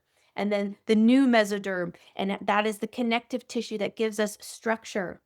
And that when you devalue yourself, that tissue needs to reinforce and get stronger. And then we have the ectoderm, and that tissue, and what it does is to thin out. If we need a wider duct, or if we need to erode tissue, that's what that tissue, it all has a biological purpose and meaning. And the story, it just makes so much sense for life, and that's why often I will describe it as this biologic. Bio means life. Logic is what makes sense. This is the biological code that makes sense to keep life going. This is what makes sense to keep life going. And what the conventional world has done, it is illogical. It is what makes sense to make people ill and subservient and reliant on a system of pills and surgeries and, perpetual customers for this system. And, and it puts people on their knees in front of a hospital, in front of a doctor, rather than, out in nature, understanding that this is what nature does when this circumstance occurs. And so, it's been such a brilliant and beautiful full circle understanding of nature and life, and how life brings forth more life. And the losses that I've suffered, and animals that I've buried in the ground, which has been so heartbreaking. Each one came with a beautiful story and lesson to learn, and the deep knowing that the things you bury in the ground just grow again. They just keep growing. And so that's this beautiful circle of life. And that's the cool thing too, is what? It's the fear of death, right? Again, is because people don't understand the mystery of death, and that's the thing that will turn them into different systems, different religions, to make sense out of, death and what happens. But the people who are in tune with nature, they understand. It just keeps coming forth. And when, Buttercup has a baby cow, it's like that, that's Buttercup into the future. And that baby cow is going to have another baby cow, and the game's going to keep on going. Right. So that's why anything that inverts, that's that, like, the satanic inversion is this thing that takes you against life. And like the quote that you shared, Joel, about this is a death. Like, if you're not going to pay attention to your own senses, your own eyes, your own ears, and you're going to go against that because some book or paper or person told you to, that's leading towards death. That is de-evolution. That's not going to get you in, to be able to live a long time and to procreate and produce. That is an illogical way of living. Yeah. It's not going to lead to a heavenly life. That's for sure. Yeah, and I mean also like understanding the biological laws and understanding nature's rhythms is actually the thing that makes you ungovernable in the real sense. Well, yeah, that was the Germanic people, the Germanische Heilkunde, the Germanic people. They were ungovernable. You know what their motto was? Their motto was better dead than a slave. Ooh, Yeah, I mm, love it. damn. Mic drop, right? Like better dead than a slave. They're like, I would rather be in nature on my own, do my own thing than to bend my knee to Rome. And that was the thing. And that Tacitus, there's this book, this journal he wrote of Germania and the Germanic peoples and how they lived and how they didn't want to, they didn't want to use gold. They didn't want to, use the monetary system. They weren't interested in doing that. They didn't lend money for interest. That was something they absolutely did not do. They lived alongside rivers. They didn't want to live in cities. They lived alongside the rivers. They lived alongside nature. That's just how they did life. These are the Right? hobbits. They sound like the hobbits. Is that? Lord of the Rings. Lord of the Rings. Oh, the Hobbits, hobbits. yeah. Yes, lovely. Right. And so they lived in this wholesome, natural way. They would gather. They'd have this thing called the thing where they would talk out conflicts, right? If there were conflicts among, tribes members, and, if there was someone who needed something, they would come together and help support them. And so it was all based around life, Mhm. life continuing. And I think I said this recently, like if everything in society was built around the family, things would be so different. There's another, there's this other Instagram person who is making videos about how everything is so car centric, how you need a car to go literally anywhere, and how she basically is in this neighborhood that she can't go to the market. She can't without taking her children. Well, one, putting her children in like a little bucket car seat that if the child doesn't like the car seat, what is the parent to do? It's like, I can't go anywhere delightful unless I put you in this car seat, child. But the child doesn't understand that because, the biology of an infant is the village, right? Where you're not getting put into a plastic cube and put in a car and driven, hundreds of miles away or, even 20 miles to go to, this gathering of children. The children were right down there. You could see them from your house. You're like, oh, all the kids are gathering over there. Let's go over there. We'll use our 2 feet and we're going to walk over there. But because, again, this is an unbiological society, an illogical society, we put people far apart. You need a car in order to get anywhere. And the society isn't built around the family. It's not built around how do we optimize to make the moms feel the safest and the babies feel the safest and have them all safe, and because that's number one, right? We need safety more than anything. That's what the biology needs. The thing that initiates an adaptation program is lack of safety. I might not be okay.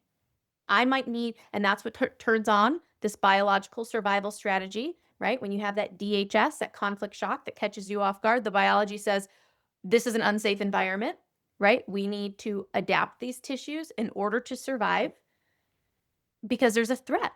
So one, all the men should come together and be like, how do we make it safest for these women and for these children so they feel safe all of the time? Okay, what are the things that threaten the safety of mothers and babies? Let's make a list. What are we going to do about this one? What are we going to do about this one? How are we going to protect them from this one?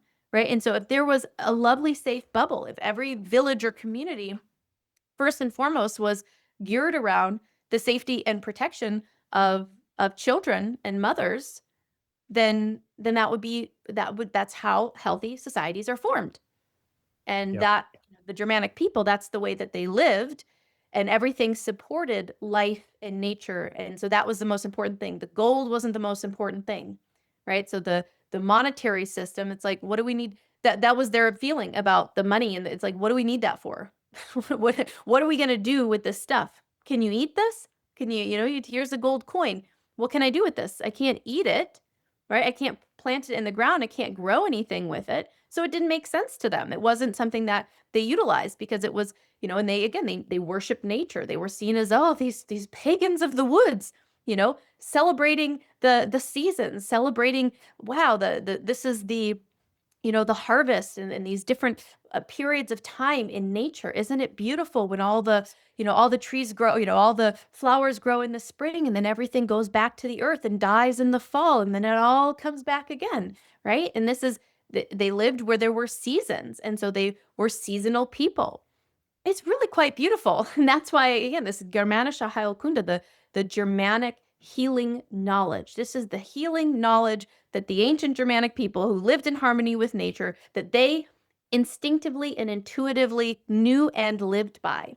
They resolved their conflicts. They protected their family, right? They were very clear about territory, right? Once you start digging into this work, you see how important. I mean, go back to our episode about territory and sexuality. Territory is very important, but when you take the territory, and that's, one of those fundamental conflicts, I think, with all men is they don't have any territory, so automatically they're subjugated. They have nothing, you will own nothing, if you don't own anything, you don't have any territory, any property. And so that causes this subjugation and that freedom. Better dead than a slave. It's a different way of living. It's a different way, different attitude towards life.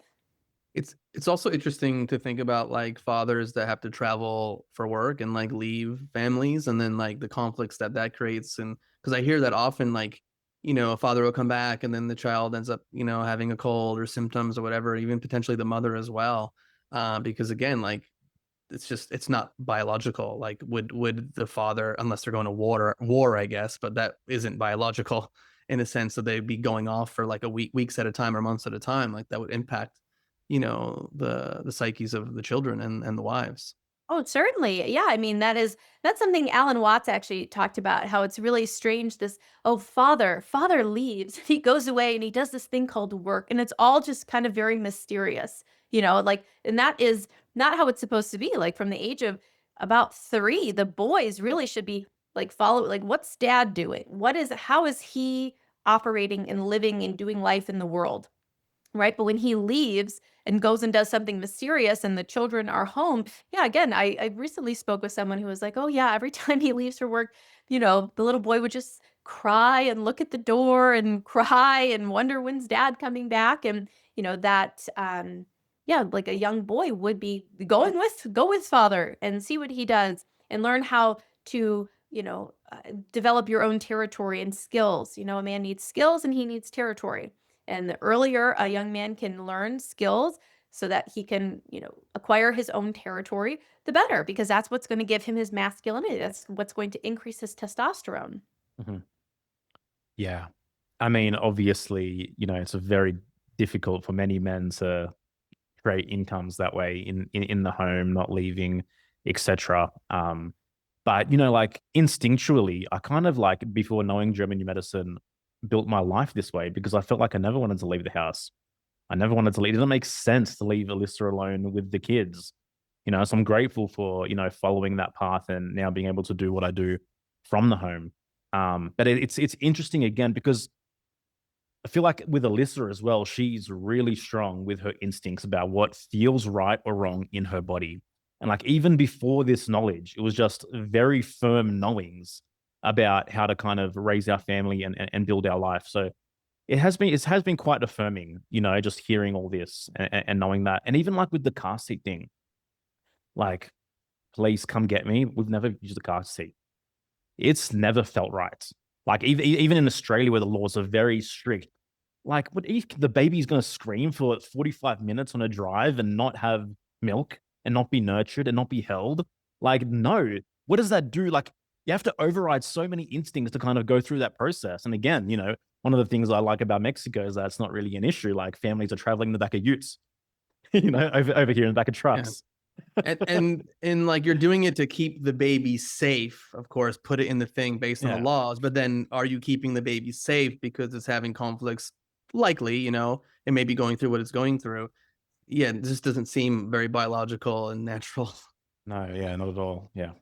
When it comes Go. I was gonna say, like, just with the community and the village and the making of a living. How do you make a living, in that, and it's so, because we obviously have come so far, but it's kind of even cool to think about people's last names. Like your surname used to be like what you did, right? Like you're a shoemaker, or your last name is Baker, you're the baker. And that's what, and so that's what the value you provide to the, the community is, oh, I bake the bread, and you do the blacksmithing, and you do all of these different things. And so it's very interesting to see like what would a reclamation or kind of a coming back to that village type of life in this technological age even look like for families where, I mean, again, my dad, he had to go to work. He had to leave and be gone for half the day, most of the day. There were a few hours period, when he was, home and with us. And, did that serve everyone the best? Well, no, Yeah. absolutely not. That was the way that you pay the bills, to feed the mouths, to make everything okay. But again, that wasn't taking into account the overall well-being of everyone involved, and minimizing conflicts. Again, if your dad is gone, where's your protection? If you don't know, and again, when we live in this, not necessarily when you live with a lot of people that don't share your values, it's hard to leave your door unlocked, that kind of thing. And it's a different energy to the homes, to the communities, to the, when you are so different in your views of the world and life. Yeah. It's funny with the last name thing. We're actually having this discussion in the community Friends of the Truth the other day. And my name, Rafidi, it literally translates to reject or to refuse. And over time, Rafidi came to denote those who reject, often implying dissenters, nonconformists, or heretics in a broader sense. And it's like I built pretty much everything by, rejecting the status quo. So again, and here you are, Melissa Sells, selling G&M to the world. Yes. Selling good ideas. So I guess anyone who has Baker as their last name, they could be pretty confident that there was a Baker in their lineage, or Smith last name. Yeah, that of was probably like course. the blacksmith That's or something. classic. Yeah, That's classic. That's pretty cool. Hey, I want to ask you, what is your perspective of you, or how do you relate to like this idea of evolution, whether it's in a Darwinian sense? Like obviously you talk about the different layers in German new medicine. So like, what is your general perspective on evolution? So that's a very interesting question, because I, was raised evangelical Christian, where that word was just a no, like immediate brain shutdown. That's not how it happened. Everything was kind of created, all at once in this different kind of way. But as my views have changed, and as I've kind of deeply pondered this, the idea even that, the infinite intelligence, couldn't intelligence have created all that is through an evolutionary process? And because I believe in the life force. So this is like vitalism is another principle of like the life force energy. So there's this thing that strives for more life, right? It's the power that makes the little plant grow through the crack in the cement, right, in the sidewalk. It's like, oh, there's something that's striving for more life, more life, more life, more life. That's what it strives for. And so it wants to live and it has to adapt, right? So this is this adaptation principle that is inherent to life. Life is going to try and try and try and keep trying and keep adapting, and it's like a numbers game.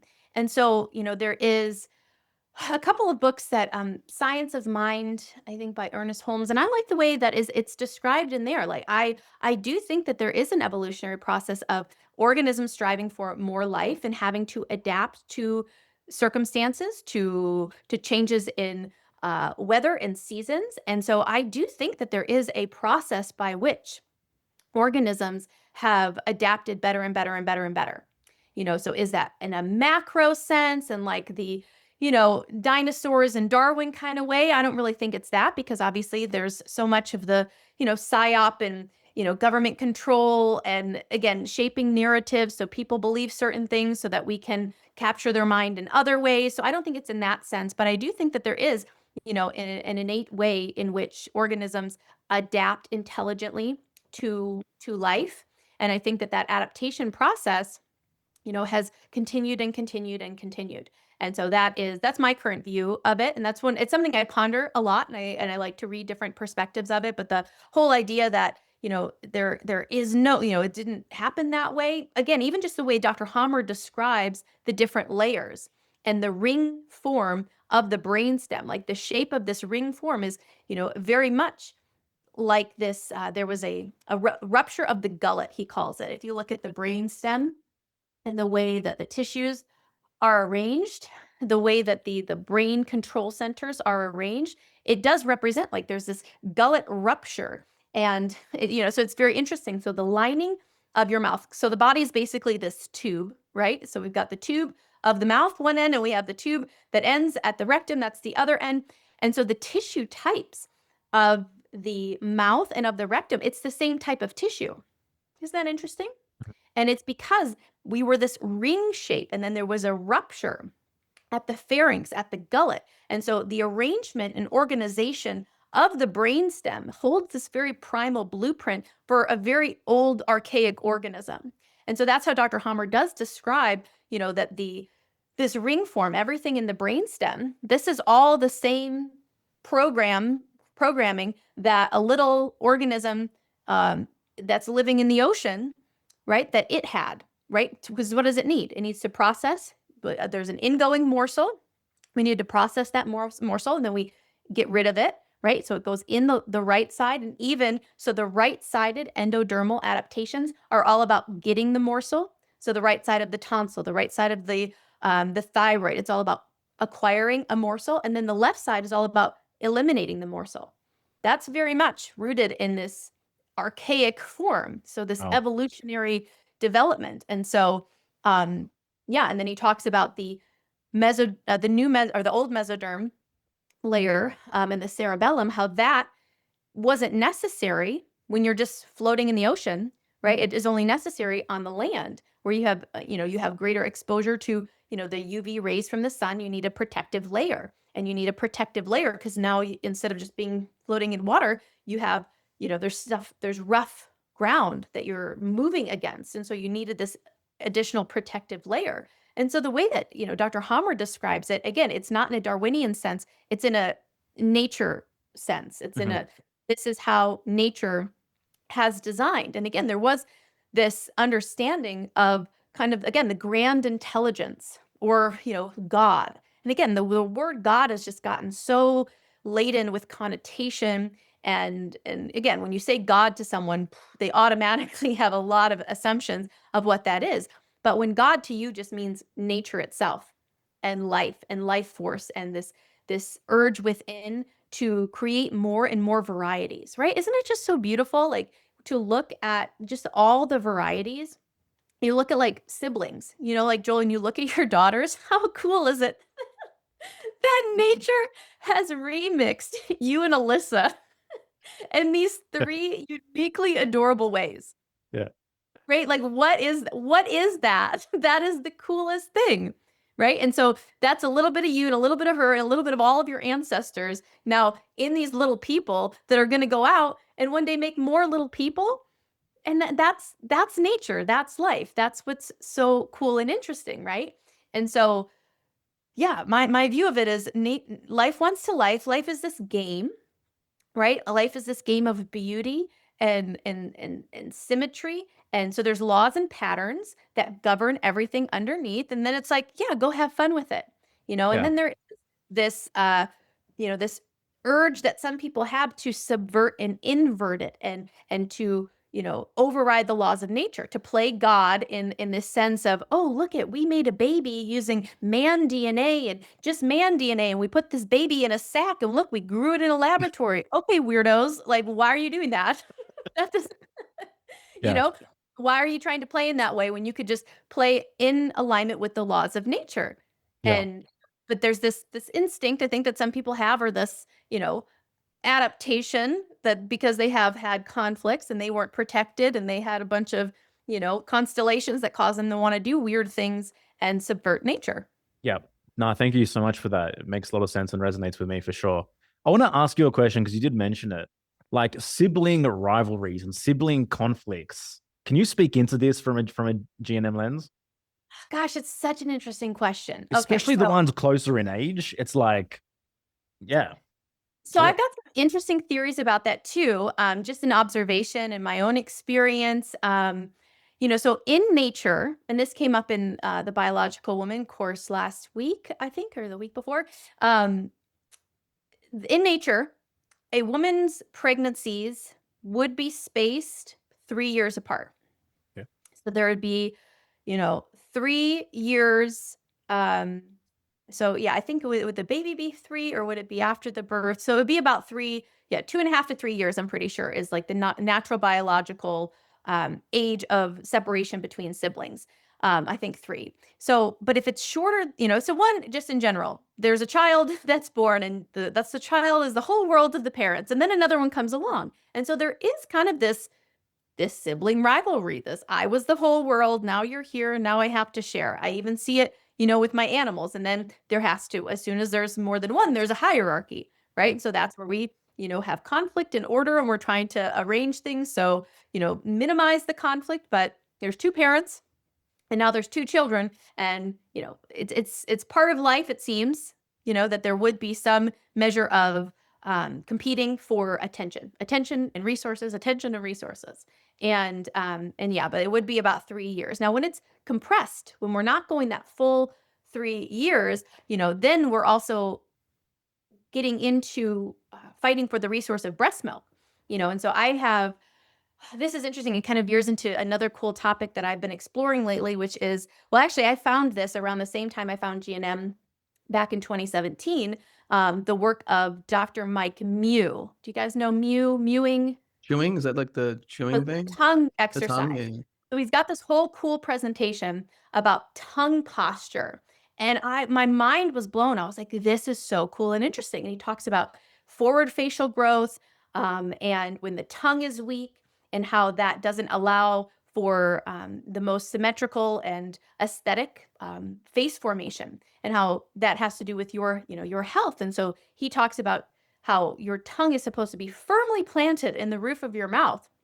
And I was like, oh, this is making a lot of sense. And I started just exploring that. And recently I have been doing myofunctional therapy, which are exercises to work on getting the tongue in the roof of your mouth. And the whole reason I bring this up is because,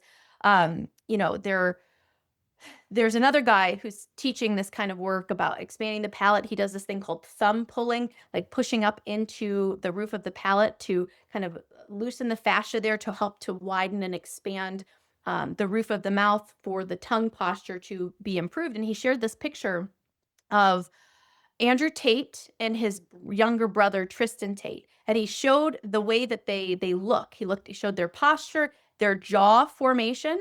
And so the younger brother has a more prominent jaw, a better tongue posture. And Andrew Tate, his is more soft He's and chinless. rounded. He's chinless. Yeah, For real. chinless, Yeah. exactly. So he doesn't have, a chin. He also has sloped shoulders. So we know there with the sloped shoulders from Dr. Hammer that is a territorial conflict. And then also his feet kind of go out to the sides like this in his posture. And I looked up their age difference, and they're only 19 months apart. And so Andrew's the older one, Tristan's the younger one.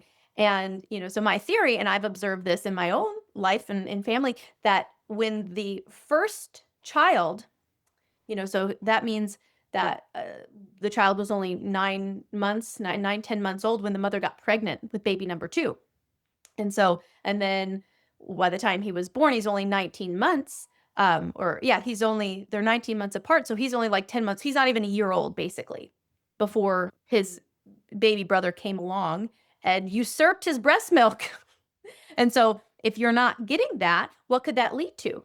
Tonsils and adenoids. And in my family, I'm 18 months younger than my older brother. And he, as a young child, had his tonsils and adenoids removed. Well, what is that? I'm not getting my morsel, right? Because a new baby was born right after me. I didn't get my full, allotment of breast milk before you came and usurped it, right? So there's the territorial conflict. We have the shoulders, the posture, and then we also have the tongue posture. Because one of the things, and I've been the myofunctional therapist that I'm working with, we are brainstorming a GNM myofunctional workshop to understand, like, what's the origin of the mouth breathing, but if the child is having morsel conflicts, and so there's swelling of the tonsils or swelling of the adenoids, I can't, or if I'm having stink conflicts, right? So it stinks that I have this sibling. Why are you here? Don't want to see you on mum's boob. right? I don't, this is annoying to me. I am fed up. I didn't sniff out this danger. And so my tonsils, my nose is all, stuffed up. My tonsils are really big. I have to breathe out of my mouth. And so is that the initiator of the mouth breathing, or at least one of them, And so this is something that, and this is in Weston A. Price, he found that when people aren't eating the proper diets. And so, yes, the foods that a mother is eating, if she had her wisdom teeth removed and has only eaten a bunch of soft foods, think again about that de-evolution. Okay, we don't need these teeth. We don't need this big, strong jaw anymore. And so if we don't need it, nature does what makes sense. And so if it's not necessary, that can lead to changes in the physical structure of the children. So again, the body is just listening to everything all of the time. Did I tell the story on here about the child that was born with 2 thumbs? You may have, but I mean, But this is, people wonder, oh, well, why are babies, born with things like that? It's like this is a really interesting story of this baby that was born with 2 thumbs. And, the parents were asking, okay, like, what's the biological purpose? Fifth biological law, nature only does what makes sense, right? And so why would nature create 2 thumbs? Do you mean 2 And thumbs on one hand? 2 thumbs on one hand. Oh, okay. Yes, there are 2 thumbs on one hand. So when they no, look, 2 thumbs like Oh, everyone has. 2 thumbs on one hand. Oh my god. Well, We each have one where's the thumb other on thumb? each It could be hand. on the head, it could be on the foot. Like, I don't No, know. I get it.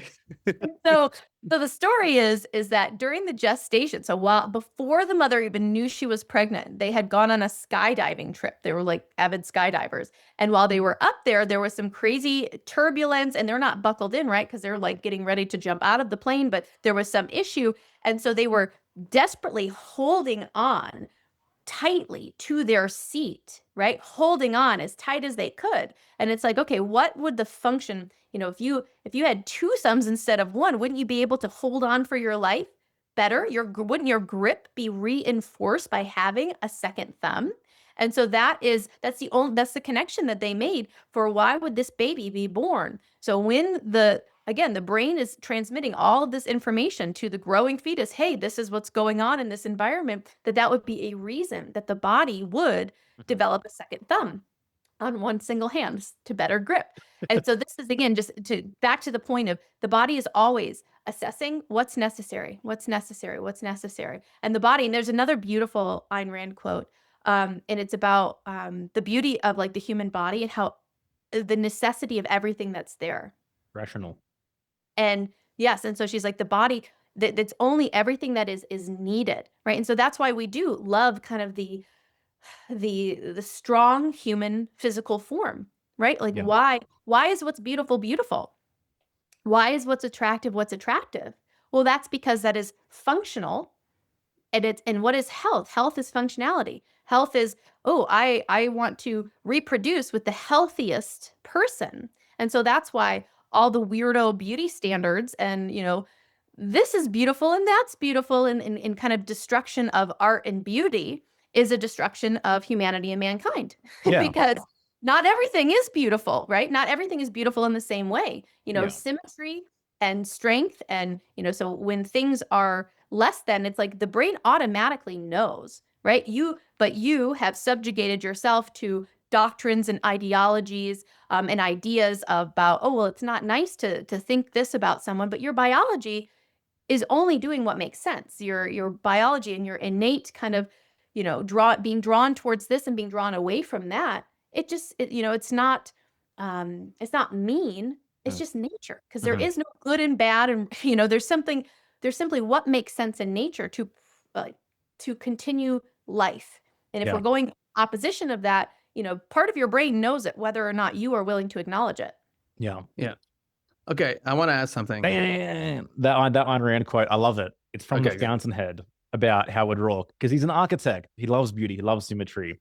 And she says, because the beauty of the human body is that it doesn't have a single muscle which doesn't serve its purpose, that there is not a line wasted, that every detail of it fits one idea, the idea of a man and the life of man. Chills. That's amazing. Amazing. Only because I'm curious what you're going to say to this, because you brought up the 2 thumb thing. There are people, even though it's very rare, that have been born with 2 penises. and both sexes. So like, what is the no? I'm curious. Like, what would be? I just wasn't expecting it. I wasn't expecting it. Yeah, no, but what would be like the life experience? Like they're trying to hold on for dear life for the two thumbs, but like I'm so curious what it would be for something like that, where you have these like, rare occasions where there is an adaptation where it's not just like, oh, I have a penis or a vagina. I have like two. You know what I mean? Right. No, and I've wondered the same thing. And definitely that would be something that we need to do. We need to do questionnaires for people whose children have been born with,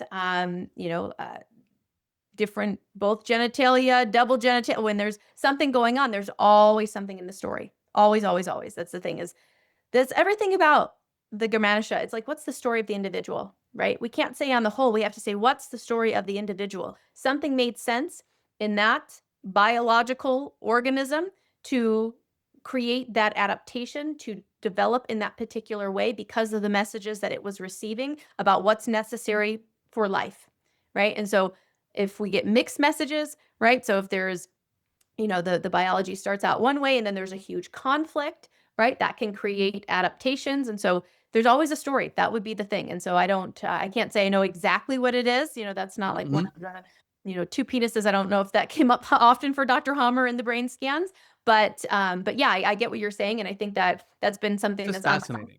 Yeah, Yeah, super fascinating with everything. It's so Yeah. fascinating. The stories, because another, thing that we've been talking about with the myofunctional is a tongue tie. Tongue ties, this is like a huge, like hot topic among holistic mothers, because they're like, what's the deal with the tongue tie? Because I didn't want to have my baby circumcised, but my baby doesn't seem to be able to nurse because their tongue is very firmly rooted to the bottom of their mouth through this tongue tie. And so they, end up having to, Like, out of cut it? desperation, have like either a cut or a laser to free up the tongue so that the baby can even eat. Right. And it's like, oh, why would the body do this? And so one of the things, and this is just a theory at this point. We need to do, more research, because this wasn't, something that Dr. Hammer had like a specific conflict for. But again, when you're just thinking practically, when you know the laws, you're able to just kind of, use logical deduction. Okay, what does the tongue do? Tongue is used for speaking. Tongue is used for eating, right? Those are the two main functions. So something about speaking, something about eating. This is connective tissue, so pop quiz, what tissue layer is that? Connective tissue. Is it no, no. Ah! I need to study. It's been a while. Come on, you're asking us. Eighth time. Come on, Joel. I was actually asking ChatGPT Erasmus's question about the double penis. Why are you obsessed with two penises, bro? In the symbolic language of the body, the genitals represent creation, reproduction, potency, lineage. So a duplication here might suggest an ancient or prenatal biological overcompensation. For example, I must ensure the continuation of life. I must be doubly capable of creating or asserting life. One example, potentially. So it's the new mesoderm. Gotcha. From the cerebral medulla. And so that is the theme of self-devaluation. And so it's like, okay, what kind of conflict? So during gestation, so if the baby is born with a tongue tie, at what point during gestation? And we looked it up, and I think it was like around 13 weeks, 13 or 14 weeks. I'll have to look it back up again.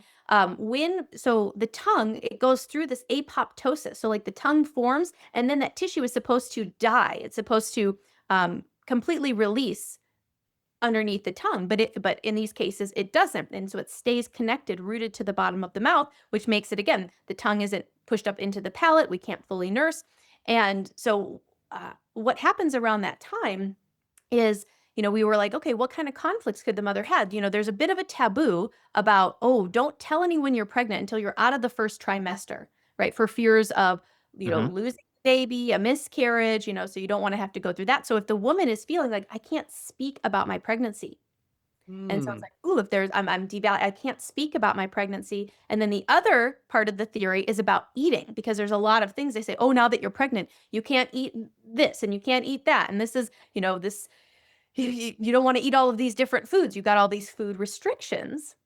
And so between not being able to speak about the pregnancy and not being able to eat certain things, that's our working theory for, why the tongue would stay rooted, or why you would have a tongue tie, and the degree to which, and this has been anecdotally confirmed through several mothers that I've spoken to about their pregnancies and about their baby's tongue ties and about different pregnancies where they felt freely able to speak, another one where they, especially, so again, if a mother is maybe embarrassed that she's pregnant again so soon after her first, right? And she's like, oh, I don't want to tell anybody that I'm pregnant again.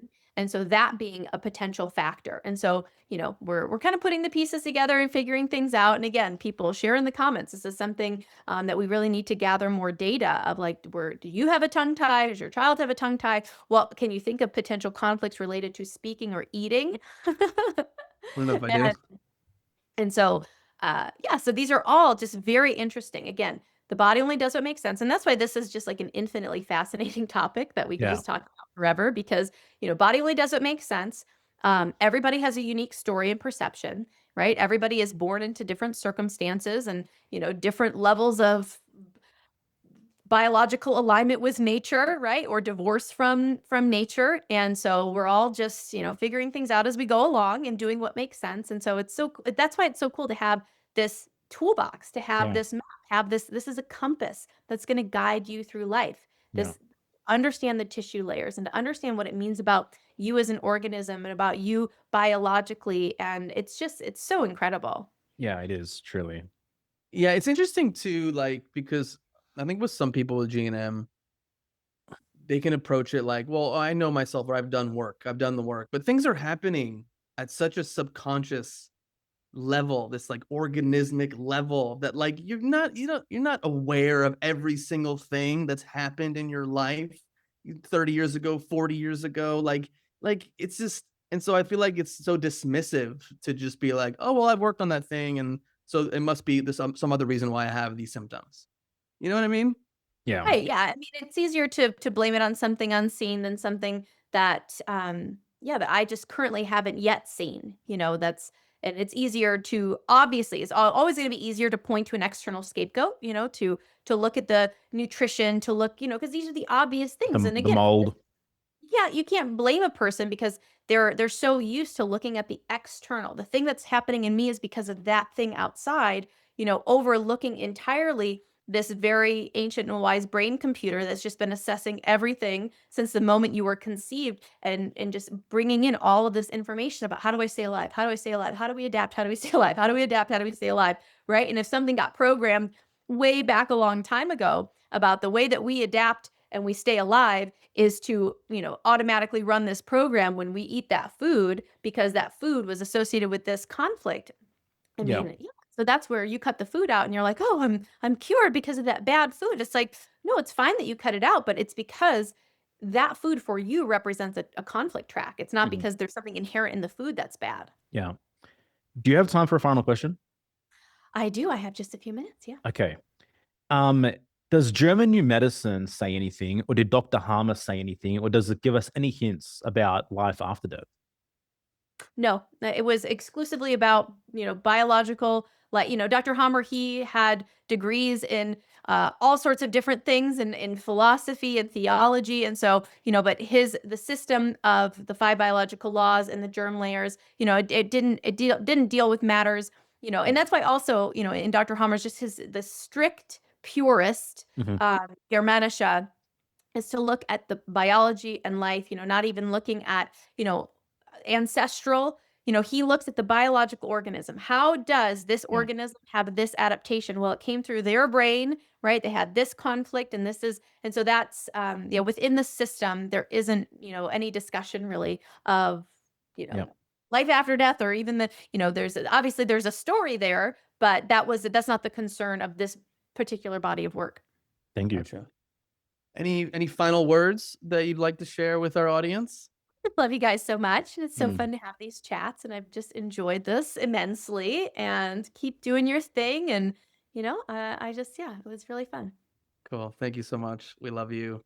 Yeah. And can't wait for this episode to come out. Yeah, no, it's absolutely mutual. Thank you so much. Where would you like to point out people at this point in time? Well, in the new year, I'm thinking about doing a very basics class, a very basic, learn the 5 biological laws. And so you can come check that out. Natasha and I will be doing another biological woman in 2026. And so that is We're about 5 weeks in right now, and it's just full of aha moments for the ladies. I mean, this is, again, this toolkit of knowledge that it's like, oh, we should have known this a very, our whole lives, women, and, knowing, understanding your adaptations when it comes to your reproductive system and female related conflicts. And so that I really recommend that, at some point, ladies that are into this work, jump into that class. But yeah, and then just come visit me on Instagram. Amazing. Thank you so much as always. That's number 8 with Dr. Melissa Sell in the books. What an absolute privilege to sit down with you every single time. We appreciate it. Our audience appreciates it. And just the alignment between Here for the Truth and GNM, the community becomes more and more stronger and obvious as time progresses. So yeah, love you too. Always mutual. Appreciate you. Everyone else, thank you for listening and take care. Oh man, it's always feeling so empowered after a conversation with Melissa. She just brings it. She just embodies it. She just lives it. And it's just visceral in the conversations. So shout out to Dr. Melissa Sell once again for being such a core component of Here for the Truth and also Here for the Truth growth. To be real, she holds many of the top spots when it comes to episode downloads, for sure. Guys, thank you so much for being here. We just appreciate you. And we really hope that you leave this conversation feeling inspired, feeling more free, feeling more peaceful, feeling more invigorated to take radical responsibility for your life on all levels and on all fronts. Health, psychologically, vocationally, whatever it might be, because that's what we want for you more than anything else, is to remind you that you are a miracle of existence. You are a sovereign human being, and you came here for a fucking reason. And deep down, you know what that reason is. Just the problem is, most of us have built these prisons around us based on the lies that we've tacitly accepted, the inauthentic path which has been forcefully placed and imprinted onto our organic blueprint, onto the organic path. But there is something that you're here to do that no one else is here to do. There's a gift that you have that is ready for you to unwrap, and we are all ready to receive it. And that's what it means to be here for the truth. That's what we're about. All right? So do your thing, live your life, be the best that you can possibly be each and every day. Thank God for the miracle of existence. Thank God that you were born. Thank God that I'm alive. Thank God that I have willpower. This is what it's about. This is the reminder. And this is the core message of this podcast, of our community, Friends of the Truth. It's the core message of our program, Rise Above the Herd, which is now available as a 10-week self-guided course for those who actually dare to be great. You can find that at hereforthetruth.com/RATH. It's incredibly priced, as are all our offers, because we are dead serious about impacting and inspiring as many people as possible just to be the best versions of themselves. That's what we want more than anything else. Since day one, that's been the conversation. And here we are, 269 episodes later, having the same conversation. Go be the best version of yourself, whether you're listening to a podcast, whether you're jumping in FOTT, whether you're doing Rise Above the Herd. There are tools here available to you for those who hear this message and are willing to answer the call. See you next week.